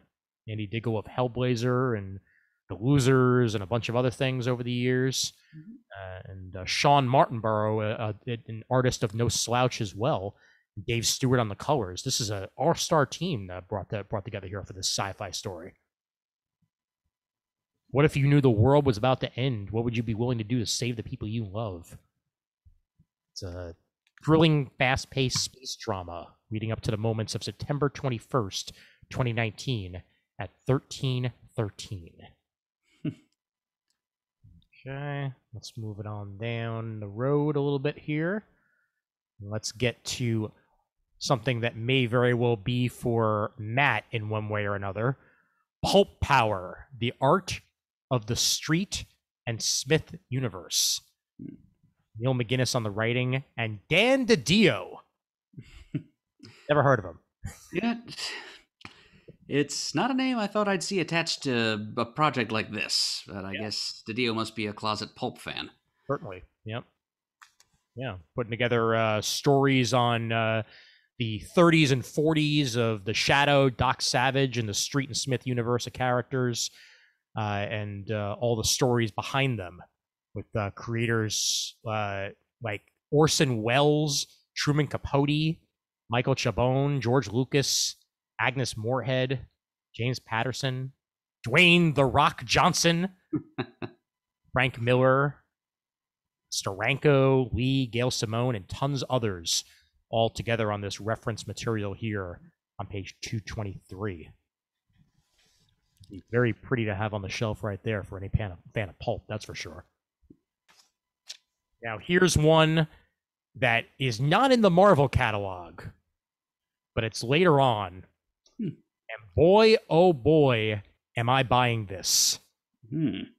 Page 226. I saw Sal mention this when it was initially announced, and then I saw Alex Ross's things about it. Fantastic Four Full Circle, out of Abrams Comics Arts in association with Marvel. This is a full Alex Ross hardcover, drawn by the one and only. And man, oh man, does this look pretty. Yeah, complete with slipcase. Indeed. Oh, yeah, this is this is next level stuff even for Alex Ross. I mean, he's really taking his painterly craft to new heights here, and really mainlining the Kirby inspiration and fusing it with his painted art in ways hitherto unseen. Absolutely. Yep. Yeah. I mean, I've been loving what he's been doing over the past couple of years on covers and what have you, but to just have a full Alex Ross story done in this style, I have to check this out. I may very well have to just straight up buy it, like straight from the solicitation here. It looks great. It looks gorgeous, but $40 for a 64-page story, though. I am going to resist the temptation for now. Now, the June previews apparently has the regular $24.99 edition, so that may very well be more up your alley than the $40 one here. Closer, yeah.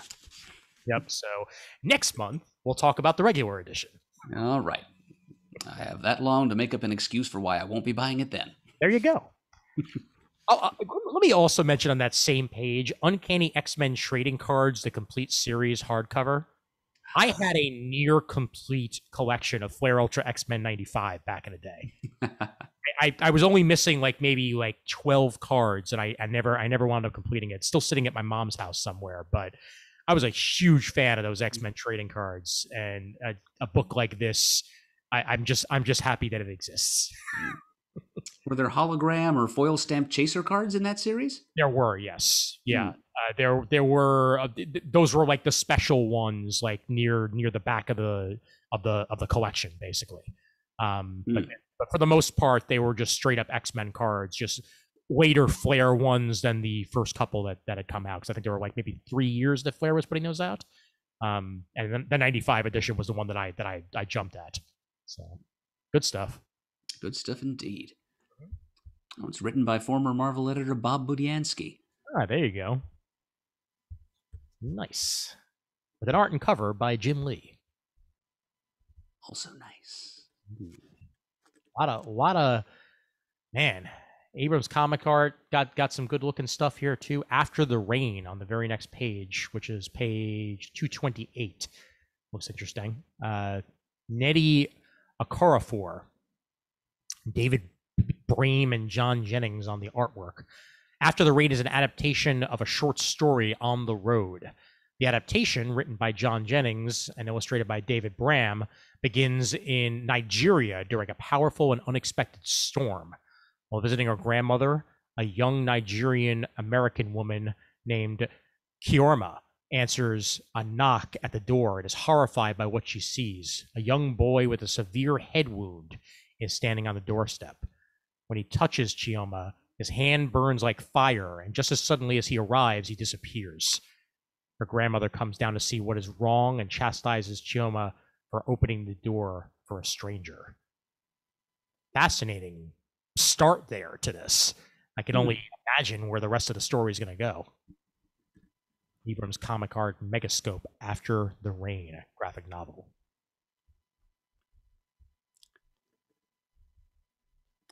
On page 229, under Ad House, we've got a collection in hardcover of some all-ages adventures from Jay Stevens. Welcome to Oddville. Ah, yes. Yep, Stevens is the creator of Jet Cat and Tuttenstein and some other wonders of whimsy. And so this is 88 pages worth of heartwarming gonzo, Ginchio Go-Go hijinks of the little quasi-superheroic Jet Cat character. Nice. Yep. And then right underneath it, something a little bit less all ages. Howard, talk dirty to me. Yeah. Yeah, that very, very interesting, setting to put like, oh yeah, wow, the really cute all ages book, and then talk dirty to me immediately underneath. And then the Confederate flag tattooed on a guy's chest. That's page 229. You sure do have a lot of explaining to do.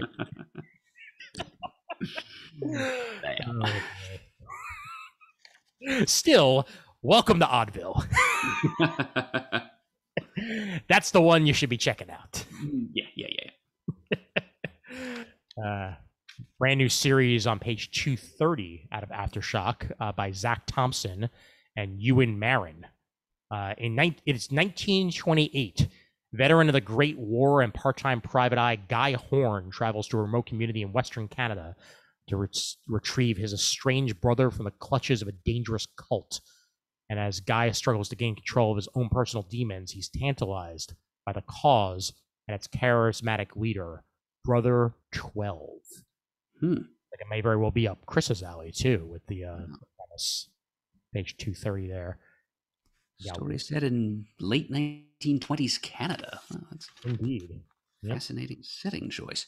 Yeah, not one you see every day, to say the least. No, sir. It's a brand new miniseries there out of Aftershock on page 230, and following page has some preview art for us, and it looks mighty fine. Creepy, but mighty fine. Then Mr. Brisson's got something brand spanking new for us on 232. Man. And Gavin Guidry on the artwork. There's something wrong with Patrick Todd. There sure is. Yes. His head is broken. He might want that fixed. Gonna have a hell of a time gathering up all the pieces. Look at that. I know, right? He's a 15-year-old who lives on the run, hiding out in seedy motels, living out of his backpack and making sure that his mom, recently struck down with a mysterious illness of the mind, is well cared for. But doctors cost money, and so Patrick turns to a life of crime. Using the telepathic abilities he's been hiding all his life. Ah, that's the brain thing. He forces the worst of the worst to rob banks, taking the money before making them turn themselves in to the police. But someone has taken notice of Patrick's schemes, and a reckoning is coming. All right. Yep. A crime thriller with superpowers thrown in. You got it. Yep. Ed Brisson and Gavin Guidry together on this. That's a great team, and yet again, the artwork really does have me. So this is going to be worth it. This is definitely going to be worth it. Well, here I'm coming up on page 246. It's not exactly a number one, but it is at least self-contained. It's the last one of these this series of the Wrong Earth one-shots that Ahoy Comics has been coming out with. It's taking us back to concept originator Tom Pyre and artist Greg Scott. It's called the Wrong Earth Meet one-shot. And it's got the Dragonfly and Dragonfly Man of Earth's Alpha and Omega teaming up against a villain called Dr. Meat. Okay. And that's all you need to know. Some Hannibal-style action, maybe? I don't know. On Earth Omega, maybe. On Earth Alpha, it's probably a little more innocent. Yeah, probably closer to the Condiment King on that exactly, yes. Love it. Page 246. With a cover by Gene Ha while we're at it.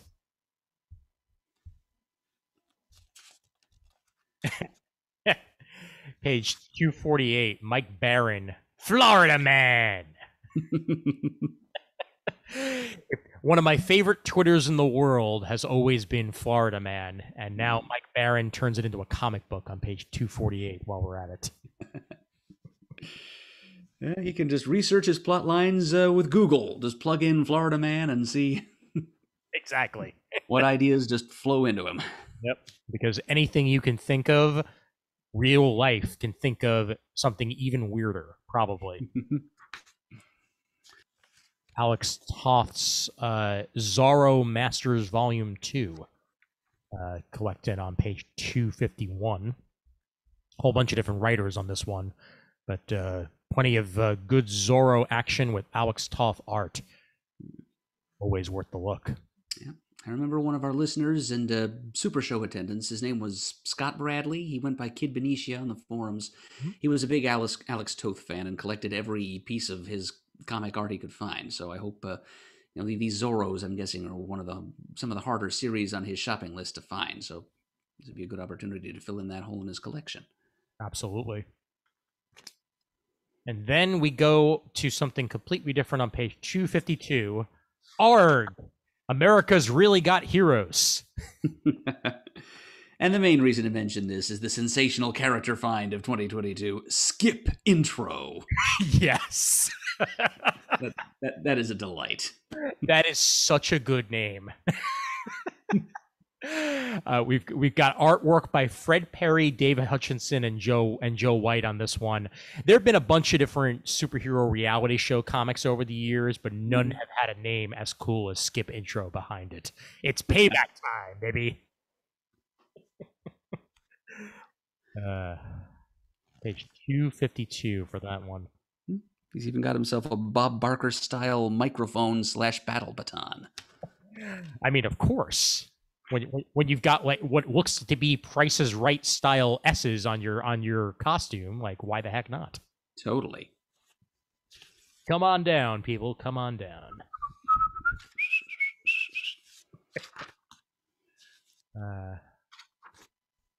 Amp Kids has Big Nate, Very Funny. 2 books in 1 trade paperback by Lincoln Pierce, which is now an animated series with Paramount Plus and Nickelodeon about the hijinks of 6th grader Nate Wright and his friends and follies on page 254. Yep, I've seen some commercials for that, actually. It's like fun in the vein of Captain Underpants. Mm-hmm. Have you seen the Ghost and Molly McGee yet? I have seen a couple episodes of that, yeah. Dana Snyder is his usual winsome, cranky self as the voice of the Ghost. Yep. And I like the.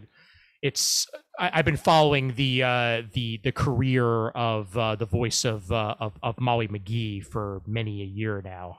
That's Hey Ash, What You Playing was the main series that Ashley Birch was a part of. It's a YouTube series based on video games, and her brother has written some comics over the years as well. Her brother Anthony Birch wrote some stuff for Marvel not too long ago, actually.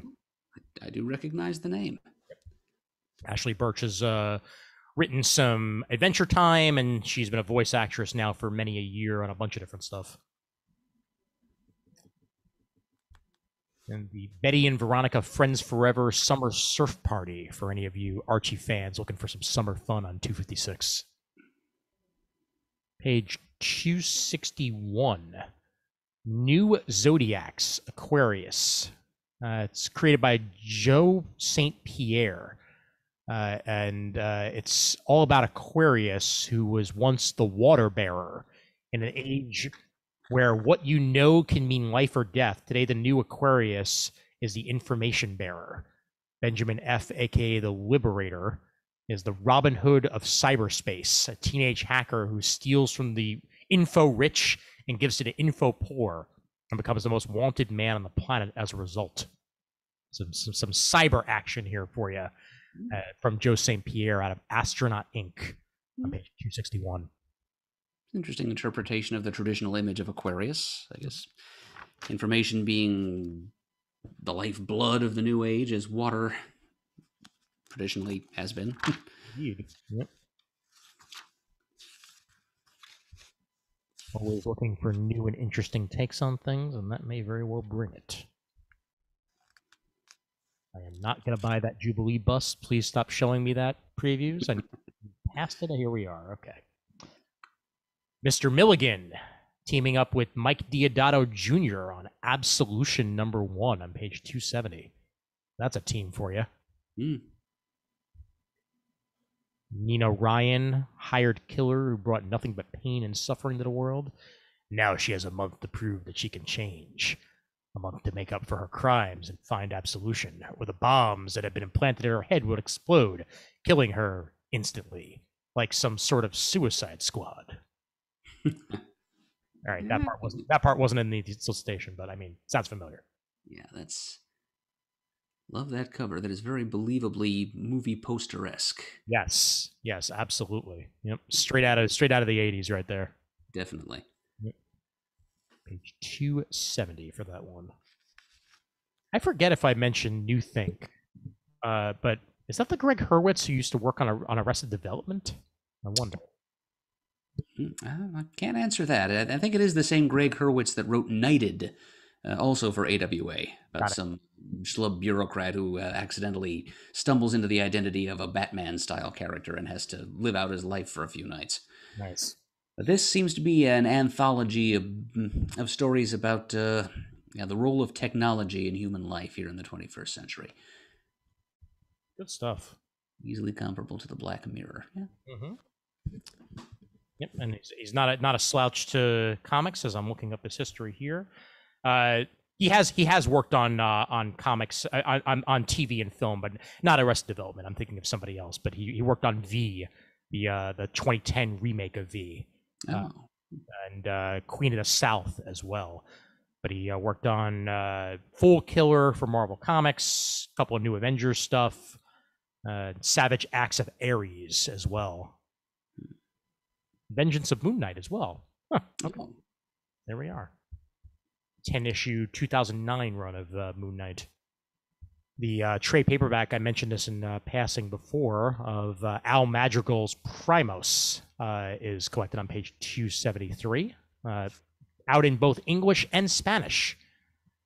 For any of you looking to read it either way, you can, with Carlo Barberi on the illustrations. Madrigal, formerly of The Daily Show. All right, this might have me. 277. Space Lady.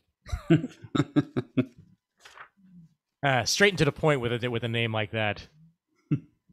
Does her job exactly as the manual advises her. At least this is what her advisors think. She uses her incredible armor, technology, qualified immunity, and paycheck to get super, super high. She deals with crime in her sector anything but fairly, using any excuse to fight someone or break something. But today, after a heavy night of drinking, Space Lady decides to sleep in and let her homemade AI police force handle crime. I'm sure that's going to go great. Yeah, artwork is kind of an Adult Swim minimalism to it. Yes. Seems like it could take place in the same universe as Squidbillies. Also with a little bit of a Mahfood influence to it, I feel like. 277 for that one. Issue 1 of 5. Page 281. Kyle Starks gives us Alpha Betas. Love the character designs. And it's the studio behind Rick and Morty. So speaking of Adult Swim, here it is again. Kyle Starks of F This Place and Michael Calero of DC's Earth Prime bring the series with over 7 million views on YouTube to comics in this brand new series. It means I'm going to have to check out the YouTube series, clearly. Top gamers Eddie, Buck, Mason, and Tommy find themselves caught in the middle of a high-stakes battle between the U.S. government and a digital terrorist inside the virtual realm of video games.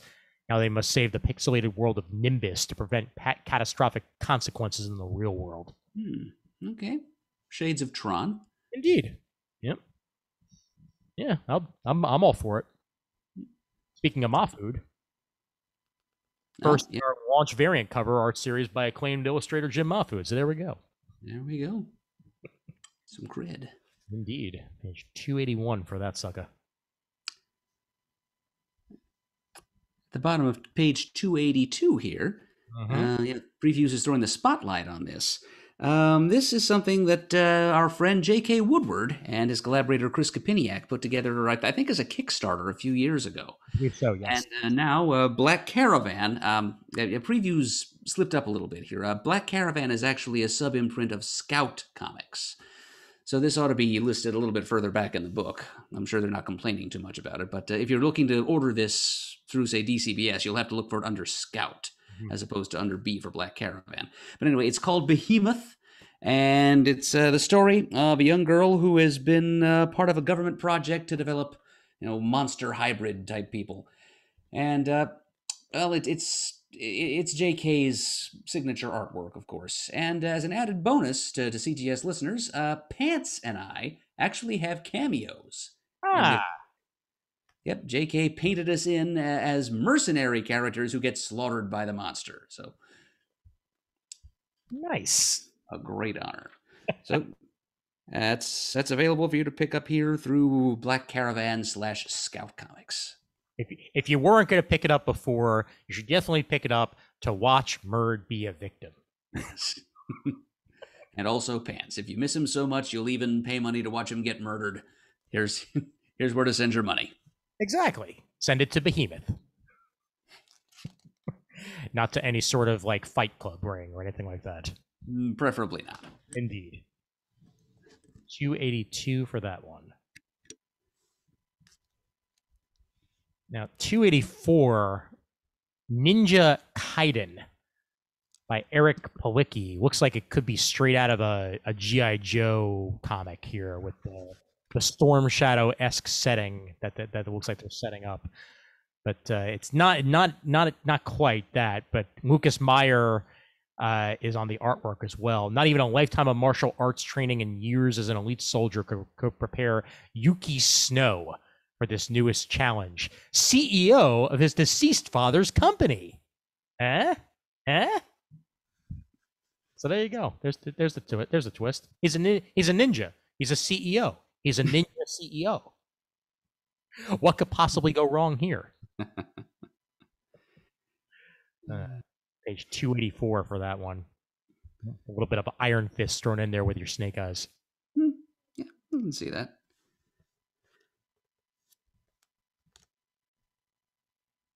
What say we on Knights of the Fifth Dimension on page 285? That one looks pretty good. Casey Van Heel on the writing. Walter Flanagan, known for his work with Kevin Smith in the past, on the artwork. William the Wizard Gardner is a reclusive comic book creator and totally not an analog for anyone that exists in real life. No one we've ever seen in comics before, no. Absolutely not. Jack Kirby is a reclusive comic book creator and artist who has been the sole voice of the legendary psychedelic Knights of the Fifth Dimension for decades. The William grows old and tired, and his once revered comic book series is now relegated to flea markets and bargain bins across the world. Years ago, William enlisted the help of up-and-coming writer/artist Kurt, the Great One Gideon, to carry on the Knight's legacy.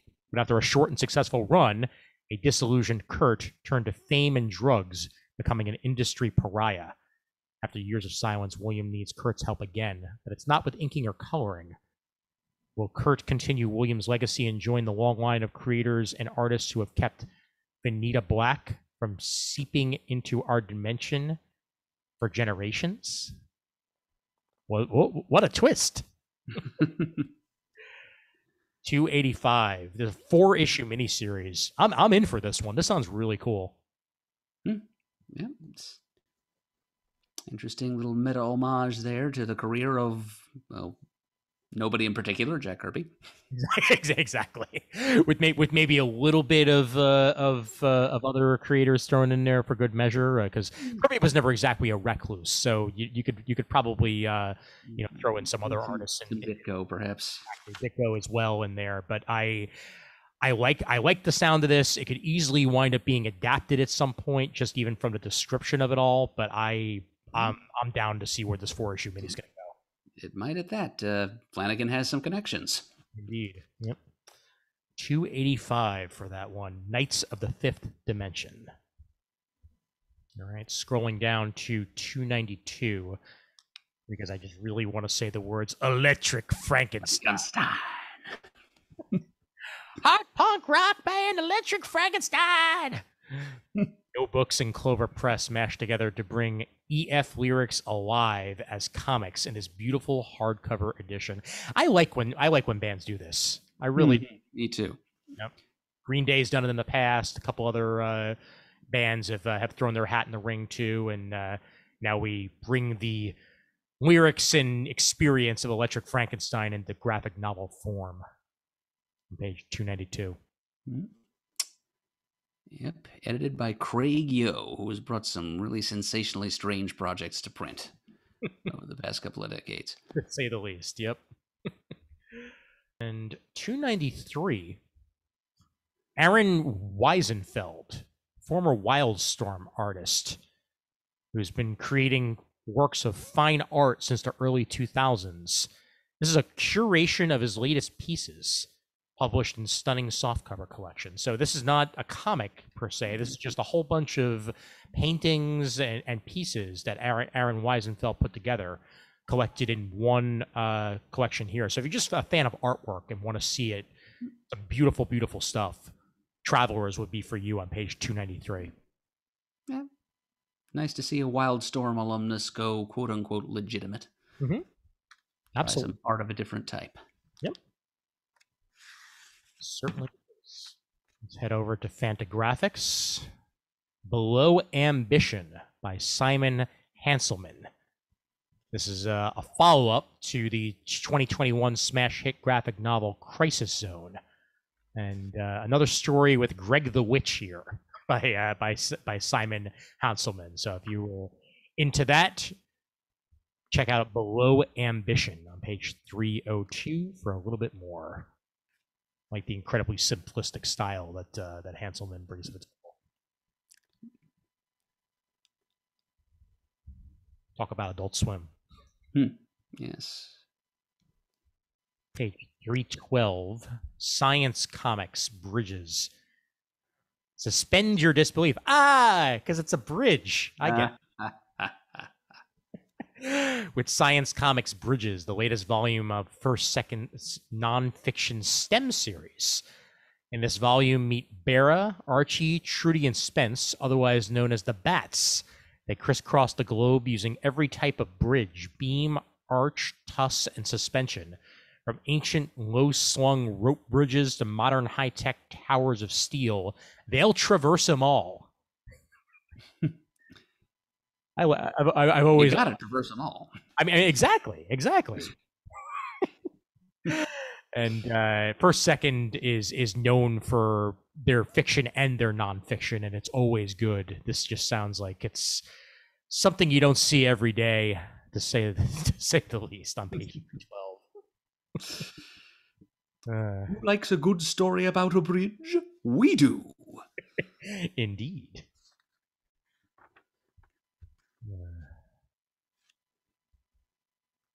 And I'm not going to talk that much about it, but since you literally just made a Pokemon joke, Pokemon Graphic Collection. Gotta catch a what? What? By Simca Whitehill. I know who she is. She's a cool person. Page 316. All right. We like to support the work of cool people here. Indeed. She's from my before times. Long ago. 317, Mandrake the Magician, The Complete Dailies, Volume 1. Go back in time, shall we? Complete. Yep. Yeah, the first volume covers the first 2 years, and the strip is still running, so they got a lot of volumes ahead of them here. Oh, yeah, but hey, Volume 1 right here. Yep. It's a great opportunity to get it on the first floor here. Mandrake is a character that's known to millions, but I don't think very many people, including me, have really seen his earliest adventures. Mm-hmm. Oh, and the Cobra, right there. That's an antagonist that I think is still coming back to plague him to this very day. Wow. Man, it's crazy that it's been running ever since 1934, and that it's still a thing today, you know? Not a feat that many people get to say has ever happened. Certainly not. Continuous publication there, page 317 for 1934 to 1936. Lee Falk and Phil Davis. Wow, this is too weird. I got to find out more about this. The Deluxe Jimenez, The Fourth Power and the Star Conspiracy. Author, story, and art by Juan Jimenez. Special edition collecting the great solo works of the Meta Barons co-creator Juan Jimenez, an artist with a limitless imagination. This is a huge, oversized hardcover out of Humanoids on page 321, and that is some trippy LSD heavy art. Like, man, oh man. Yep, in that grand European style. Indeed. Yep. Man alive. That's, if you're just a fan of art, and I'm sure the story is probably, crazy as heck in all the right ways, but check it out. That looks like it's going to be great. Yeah, passed away in 2020 due to COVID-19, unfortunately. Oh, shoot. Yep. Oh, and then we drew in the European style. Senor Jimenez was actually Argentinian. Well, there you go. Okay. Yep, Mendoza, Argentina. So it goes. All right, now we get to IDW. Yes, indeed. Yep. IDW still exists. Just got to dig a little deeper for it, but it's there. Yep. And shall we mention what's on the very first page of IDW's stuff on page 326? Dark Spaces Wildfire by Mr. Scott Snyder and Hayden Sherman. Yeah, interesting concept here, too. It's about a team of female convicts on kind of a work release program acting as wildfire fighters. And one of them proposes to the group, hey, let's go rob the nearby mansion of my old associate over here. Let's sneak away from this fire we're fighting and see if we can steal some money before we burn to death. It's what a great idea. Well, some people are meant to be criminals, and other people, I worry about them. What we don't need to worry about is whether or not Scott Snyder will write us a good story with this concept. Absolutely. Yep, I'm sure he will indeed. Yep. And I'll mention the other stuff on the page real quick. This is all on page 326. We've got something that I'm sure Chris would love to get a hold of. Gil Kane's The Amazing Spider-Man Artisan Edition. Indeed. Thank you. This is the soft cover of it, mind you. So this isn't even the most expensive version you can find. But this is a terrific re-release of some of the best Spider-Man art you can possibly find. Yep, a very affordable $39.99. Indeed. Yep. And again, although this is all just black and white pencil and ink drawings, IDW scans these artist edition things in color. So you can really get the full texture of the original art, even though there's no actual color involved. Yeah. Yep. And, you know, Gil Kane is a master, and you've got the death of Gwen Stacy in here. You've got Six-Armed Spidey, like some terrific Spider stories there to behold, and the artwork is well worth the look. And then last but not least, Dungeons & Dragons Mindbreaker by Jim Zub, collected in graphic novel form. Nobody writes D&D like Jim Zub, and he gets more of it here for you in a new graphic novel. Yep, Zub is definitely the guy, the dean of D&D comics. Mm-hmm. Yeah, I'm a little worried about IDW. I wonder if they're being demoted in the catalog has sent them into a depression spiral or something, because they don't seem to have put together a cover art for a lot of their solicitations this month. But on page 327, we've got the final issue of the Godzilla vs. the Power Rangers miniseries, written by Cullen Bunn, with art by our old friend Freddie Williams II. And the latest in IDW's series of Godzilla Rivals one-shots, Godzilla vs. Batra. Part of me honestly wonders if either somebody was sleeping at the wheel over at IDW now that they're, you know, no longer Diamond exclusive, and just decided that they're only going to half-ass it with Diamond now, or maybe they just missed submission deadline, which is also possible for artwork. You know, sometimes things happen well beyond control. If it's still like this next month, then maybe we'll have to start worrying. Also of note, issue 7 of Star Trek The Mirror War is there for you on page 328. Yep, the cover image is there for that, and it is gorgeous. Yes, it is. J.K. Woodward did it again. Gotcha. How about Transformers Best of the Rarities on that very same page?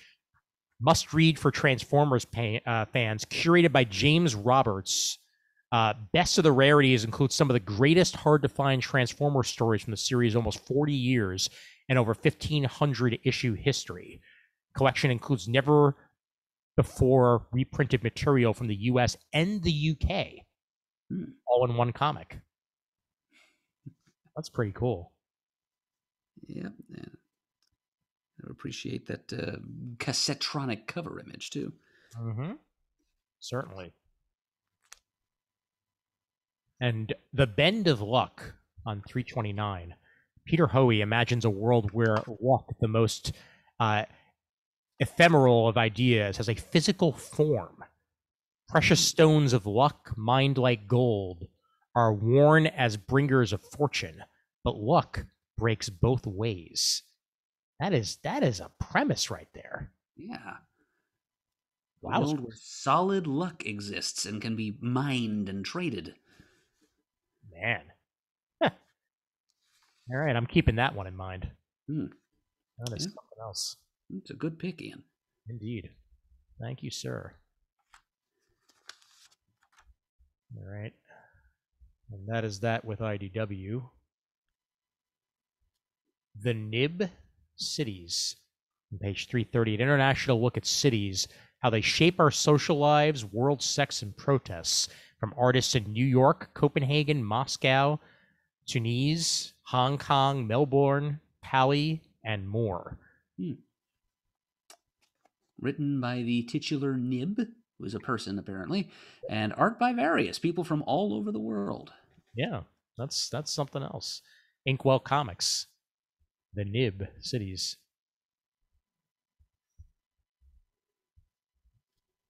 Yeah.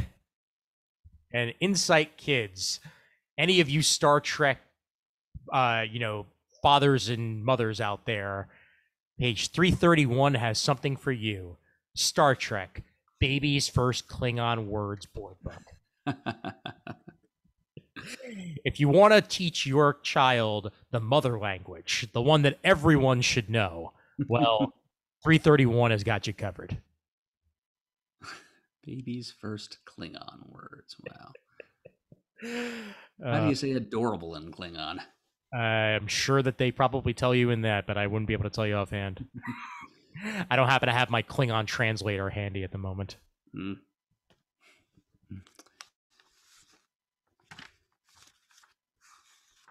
All right. Paul Cornell is back on 335. Oh, yeah. Yep. Three Little Wishes. Yeah. Oh, with art by Steve Yoel, too. Oh, wow. It's about an uptight, anal retentive contract lawyer who acquires an amoral slob of a burnt-out hippie fairy godfather who's going to offer her 3 wishes, and hilarity will ensue. And it certainly will be hilarity, because Paul Cornell does know comedy. 338, I'll point this out in passing here, just for the milestone of it all. 50 animated years of Lupin III, written by Reed Nelson and Mike Kennedy, going through the history of one of the longest running anime. Been many a version of Lupin III over the years, but we reached year 50 here on page 338. Huh. Yep. Hard to fathom. Indeed.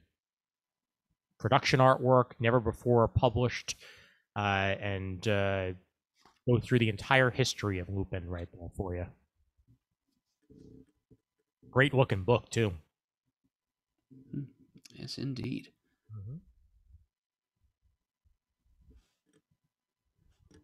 340, talk about beautiful.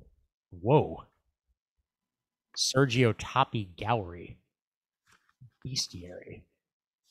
Collection of artwork by one of European comics masters. Focus on illustrations of beasts, both real and imaginary, presented in Topi's imitable pen and ink style. Man. Whew. All right, onward to Oni here.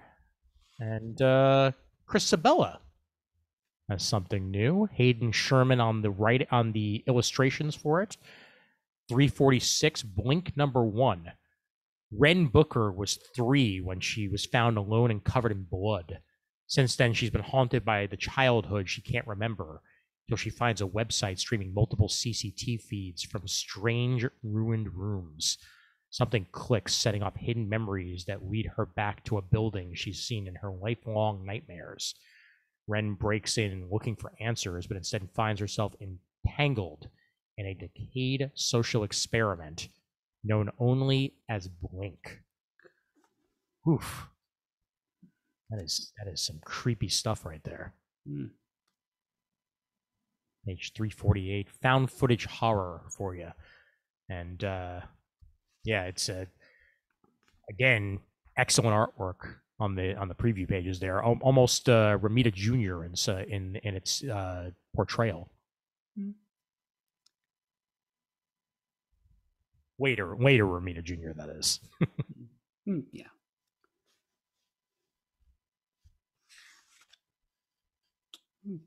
Looks like they're doing a $10 25th anniversary edition of Greg Rucka's Whiteout on page 348 with art by a youngish Steve Lieber. Oh, wow. That's pretty cool. Yep, it's it's kind of a instead of crime noir, it's more like a crime blanc because it's set in Antarctica, where the color black is not very often to be found. But yeah, it's a murder mystery set in Antarctica, and Greg Rucka wrote it 25 years ago. And here's Oni bringing it back to you in this very affordable little package. $9.99. Underneath the Matt Wagner cover. There's a movie made out of that, right? It rings a bell. I'm pretty sure I never saw it. I haven't actually read this story yet, but I do have an earlier edition somewhere in my apartment. Yep. 2009 film with Kate Beckinsale. There we go. Yep. Yeah, it's from 1998, this comic. Wow. My goodness. Hard to believe 1998 was 25 years ago already. All right, moving on. Yeah. Here's a Rick and Morty miniseries, Crisis on C-137. It's got Crisis in the title. I'll probably buy it. Not only Crisis in the title, but Crisis in the font. Yes, the font is just seizes my retinas and won't let go. It's oh yeah. Yep, I'm hearing that Pavlov's bell right now. Yeah, pick that up.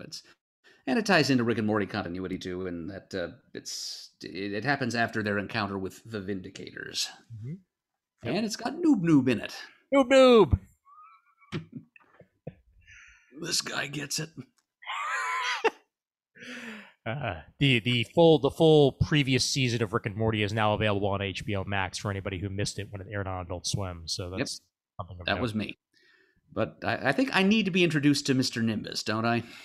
Yes, you do. This last season was something else. I'll just leave it at that. All right. Well, I'm down here in Stone Harbor. I've got streaming access. I'll see what I can do about checking that out. Show me what you got. Oh, is that back? No. I just felt like saying. Gotcha. One of the things that regularly pops into my brain whenever I think of Rick and Morty is that it's hard to get it out of your head. And then there's the Big Dumb Summer Vacation special. Annie Griggs on 351. Reminder that Bill and Ted are back in comic book form over at Opus Comics on 352. Bill and Ted Roll the Dice, #2. James Asmus writing it. Wow. Scrolling down a little bit further here to page 358. Mystery Brothers by Quentin Lee and Ellis Zill.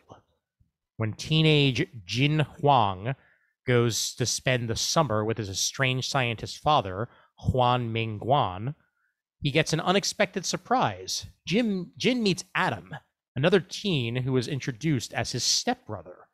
As Jin explores the research facility on the private island, he soon realizes his strange new brother holds a mysterious secret. Sounds pretty mysterious. Indeed. 358 if you want to find out why the Mystery Brothers are called the Mystery Brothers.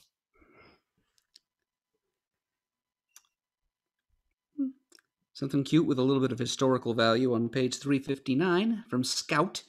It's an old-timey, all-ages baseball comic called Bush Leaguers. It's all about the Brooklyn Bridegrooms, the shame of late 19th century New York City. Yep. Yeah, right, I'm in. I'm always up for a good baseball story. Nice. Sam Fletcher and Bob McKeon are the team behind that one there on 359.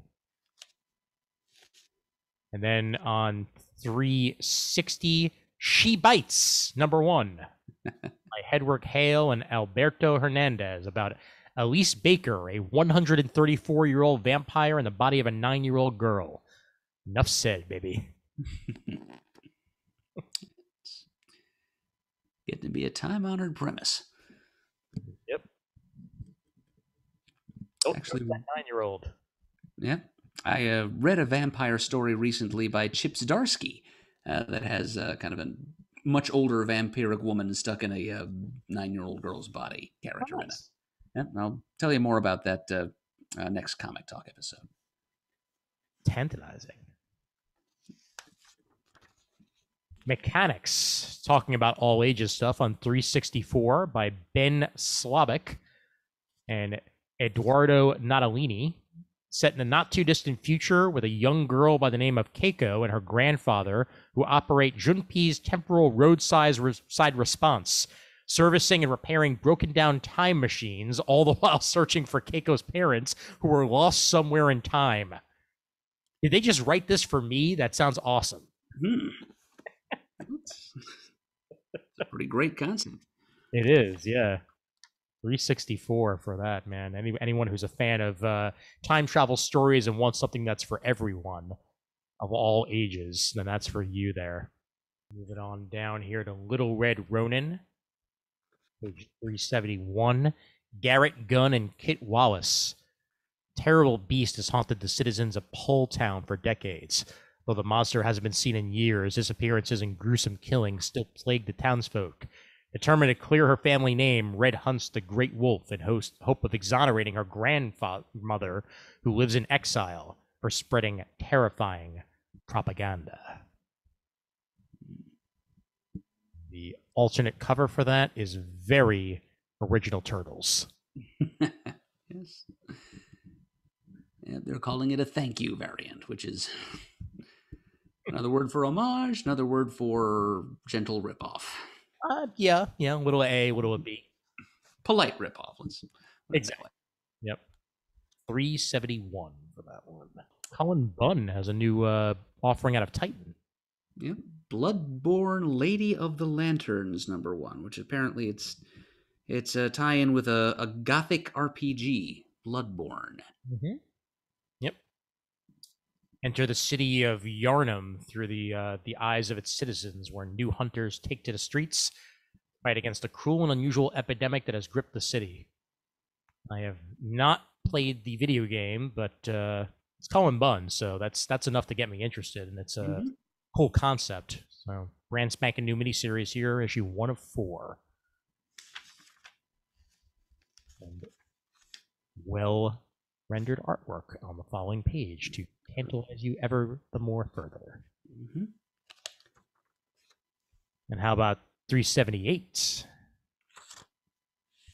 We got some Osamu Tezuka action coming out of Titan. Adam the Beginning, prequel to one of the most influential mangas of all time, Astro Boy. Wow. It's a sci-fi manga about the turbulent lives of 2 robotic engineers, students, and their latest revolutionary project, the unassuming yet insanely strong A-106, or 6. I did not know this existed, and 378 has now told me it existed, and I am intrigued. A prequel to Astro Boy. Yeah, it's a new one on me too, Ian. Yep. Man. But okay, yeah, good on Titan. And it's part of their brand new manga imprint, for that matter. So we'll be seeing more manga coming out of Titan. Well, it's a great place to start. Mm-hmm. And they're even doing Kamen Rider manga as well on the very next page, 379. Wow. Okay. Bring it, Titan. Bring it.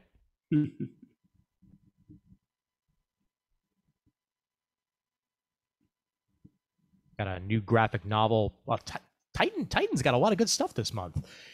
Inside the Mind of Sherlock Holmes by Benoit Dehan, who's the writer and artist, along with Cyril Lerone, who's also writing this. Award-winning original graphic novel featuring the world's greatest detective, Sherlock Holmes. On page 381. And that is gorgeous. Really artwork there. Yeah. Really, really interested. Man. Okay. Makes me think of Mike Ploog's Abatazad. Good pull.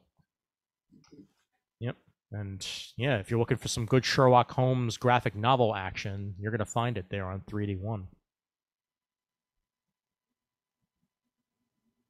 Jody Hauser's writing Doctor Who. Okay. That's 3 of 4 on that one. I think we might have mentioned the first issue of that, actually. Probably. Okie dokie. Out of there, was there anything else that you wanted to mention in tomorrow's, or was that all of it? Yep, I think Chris covered it for us. Excelente. So we'll move further down here. And I ask anything before manga. Well, page 391, Valiant is rolling out a new sort of superstar, super team concept here, Book of Shadows. It's written by Cullen Bunn, who wrote the most recent volume of Shadow Man, and that character is the leader of this Book of Shadows team, along with Punk Mambo, the Eternal Warrior, Dr. Mirage, and at least one more unforgettable character as they go up against threats eldritch and arcane in the Valiant universe. Nice. This has been your Jamie D. Memorial Valiant plug. There you go. Yep. Kind of the shadow pact of the Valiant universe. Yeah. Nice. And how about that Archer and Armstrong revival classics collection on the very next page, 392? All right. Yep. This is going back to the 90s Valiant days then. Yep, you got it. Barry Windsor Smith, Bob Layton, Jim Shooter. Artwork by Barry Windsor Smith with a cover by Frank Miller. Wowzers. First 12 issues of the 1992 Archer and Armstrong here for you. Coming out on August 10th on 392.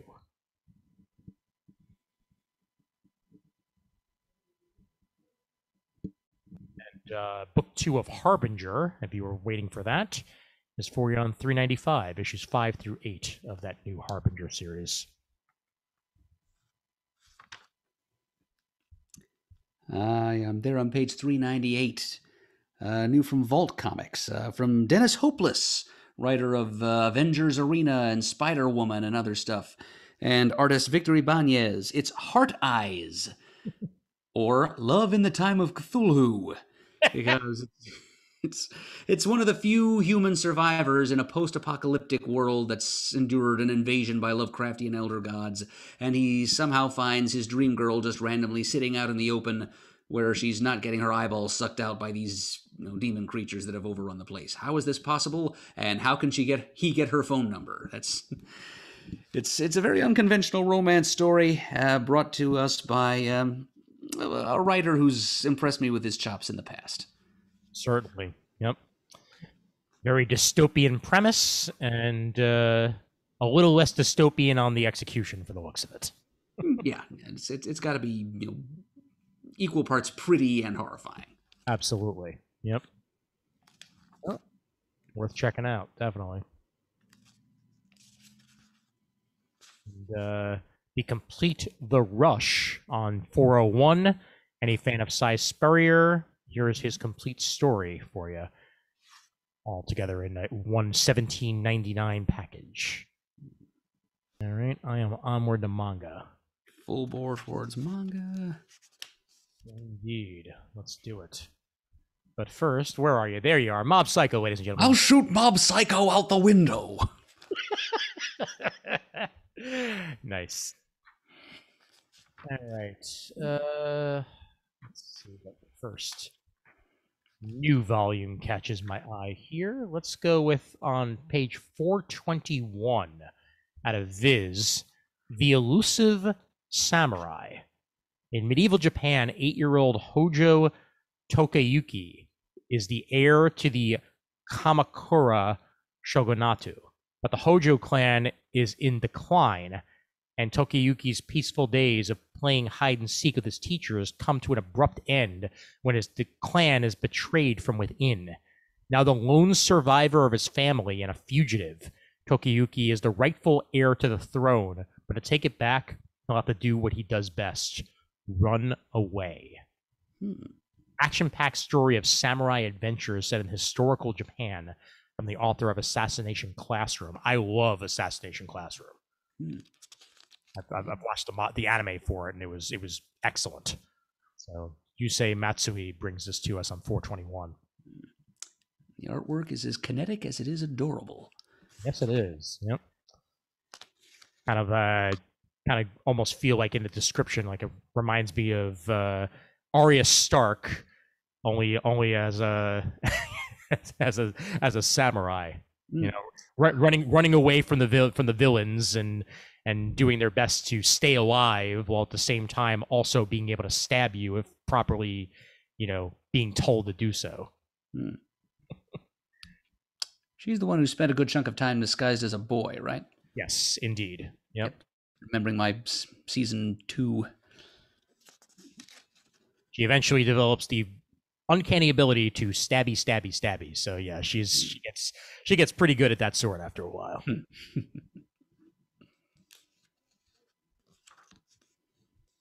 All right.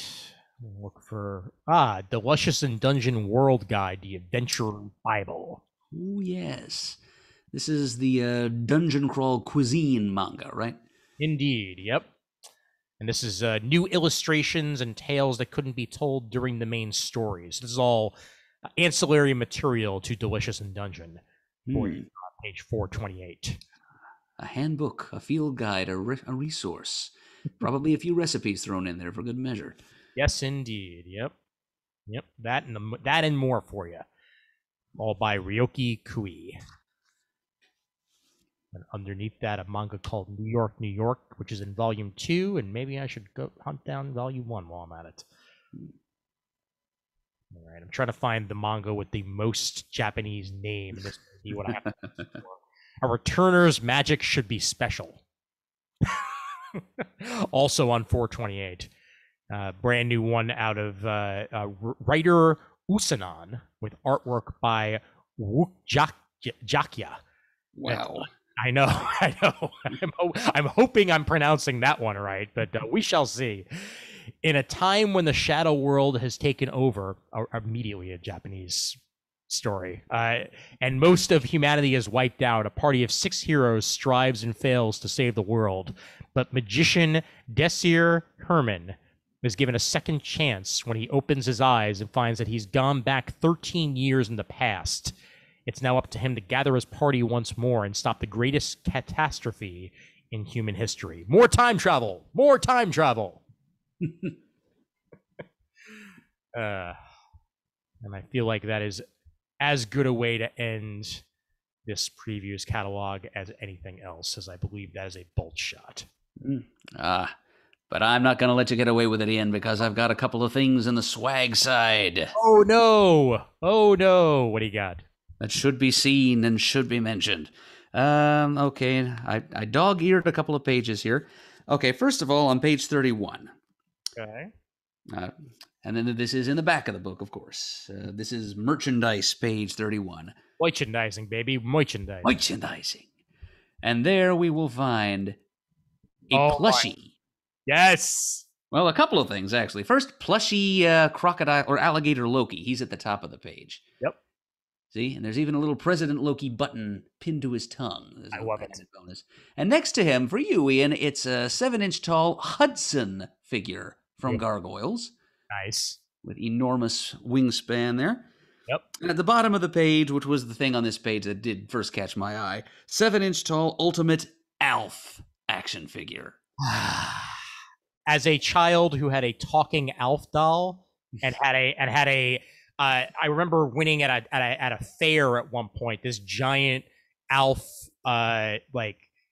framed photo that was on my wall for the longest time afterwards. So yes, I was an Alf fan. I am all for this. Right there with you, Ian. I had a complete collection of Burger King kids meal Alf hand puppets. Nice. Let's go check out the fridge. That was one of the many phrases my talking Alf doll said. I remember that one the best because he said it the most often. And this guy actually has a little articulation on him, too. All the better. Yeah, exactly. You could pose your Alf. Let's see. It says it comes with accessories including canned beverage, annoyed cat on a bun,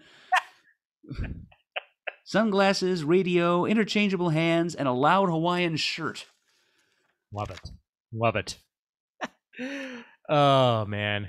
And then... we need you back. We need you back. Yes, and not in Pog form either. No, but before you get to your next thing, I do want to point out the Spider-Man Legends Rhino 6-inch figure. Rhino! That's done in the style of the Spider-Man animated series figures from the 90s. Oh, yes, I recognize the packaging. Yep, super love that they're doing that. So, yet again, had to point that one out. But anyway, continue. Okay, so on the next page, we've got a bunch of Popeye action figures with Popeye, Poop Deck Pappy, J. Wellington Wimpy, and the Sea Hag. Nice. They are appealing. But the thing this is going to shoot my bolt then, on the very next page, page 33. Ooh. Die-cast monster cereal figures with interchangeable heads, no less. Count Chocula and Frankenberry, 6 inches, die-cast, $25 a pop. I'm sure Wave 2 will bring us Booberry, and they'll need to get around to Fruit Brute and Fruity Mummy as well. Clearly. Yep. Nice to see that solicited outside of October. Yes, good point. On top of that page, by the way, the fact that there's a Elton John live in 75 8-inch clothed figure just makes me super happy. As seen at Dodger Stadium and in that Rocket Man movie that found its way to theaters a little while ago. That was really good. I enjoyed Rocket Man a lot. I think Taron Egerton did a terrific job of being Elton. Absolutely did. And the whole thing was done with Elton's own approval, too. He said it was the movie about himself he'd always wanted to make. The way he found out about Taron Egerton, mind you, was from the Sing animated movie, where Taron sang an Elton John song. And that was enough to get Elton's attention. Then they both were in the second Kingsman movie together, and after that, he played Elton. So enough said. It's a budding friendship right there. Yes, I should say. Yep. All right, and that is definitely a bolt shot because I don't want to go any further here. Even if there is Peanuts reaction figures on the next page of the 35. And if I go far enough, I'm going to buy stuff, and I don't want to do that. Oh, there's some Toxic Avenger repro figures. Remember those? Oh, yeah. And Garbage Pail Kids, your favorite. Yeah. Oh, it's the one named after me yet. Atom Bomb. Yeah, wonderful. All right, that's it. Yep. Oh, I'm calling it. Bolt shot. Temptation over. Just excellent. As usual, we did a terrific job of manning the fort. You bet we did, if we do say so ourselves. And we do say so. We do. As a reminder, yet again here, for those of you who do have time to check it out, you have just enough time to check it out when listening to this episode. Sean Wheatley's last session of Whatnot Auctions takes place on the 27th at 9 p.m. Pacific, aka the 28th at midnight Eastern. So if you're listening to this at 3 p.m., then you can definitely check it out at 9 p.m. So that's just do think about that. So head out to Whatnot, search Left Coast Love, and you'll find his latest auctions that are available. He may very well have others, but these are the ones that I am aware of. And we thank Sean very much yet again for his sponsorship of the show and for selling his comics and for you hopefully buying them. So there we are. Whatnot.com and patreon.com/comicgeekspeak. You guys rock as always. Yet again, a reminder there. All right, and as I pull it up, let me get the artwork in the background this time that I've forgotten for the last 3 episodes. There we are. Let's see if I can get that found real right quick. Eventually, I'll have to make a new one with the high-res artwork that I've been using for the thing since then. But for now, this version of the logo will do.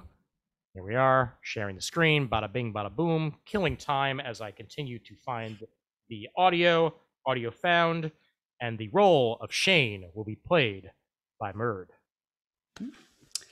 If you'd like to send us an email, the address for that would be comicgeekspeak@gmail.com. You can leave us a voicemail so we can hear your thoughts at 267-702-6642. You can like us on Facebook. You can also join on Facebook our Comic Geek Speak supergroup, where you can talk back to us about this and many other episodes of the show, or just start discussion threads about any old topic you like, within reason, of course. You can go to thecomicforums.vanillacommunity.com, which is our original forum presence, where you can also leave feedback about various episodes of the show and engage in discussions with your fellow CGS listeners. It's always a good time. You can follow us on Twitter. Our handle there is @ComicGeekSpeak. You can go to youtube.com/ComicGeekSpeak to watch video versions of all of our recent episodes, including this very one. It's very helpful for following along with our rapturous explorations of the different offerings of the preview catalog with video solicitations intact. We give special thanks, as always, to those of you who have donated monetarily to the show, either recently or in the distant past, via Patreon or whatever other platform you prefer. We truly appreciate it, and the show would not be what it is today without your support. And as always, we are uniting the world's mightiest heroes, one listener at a time.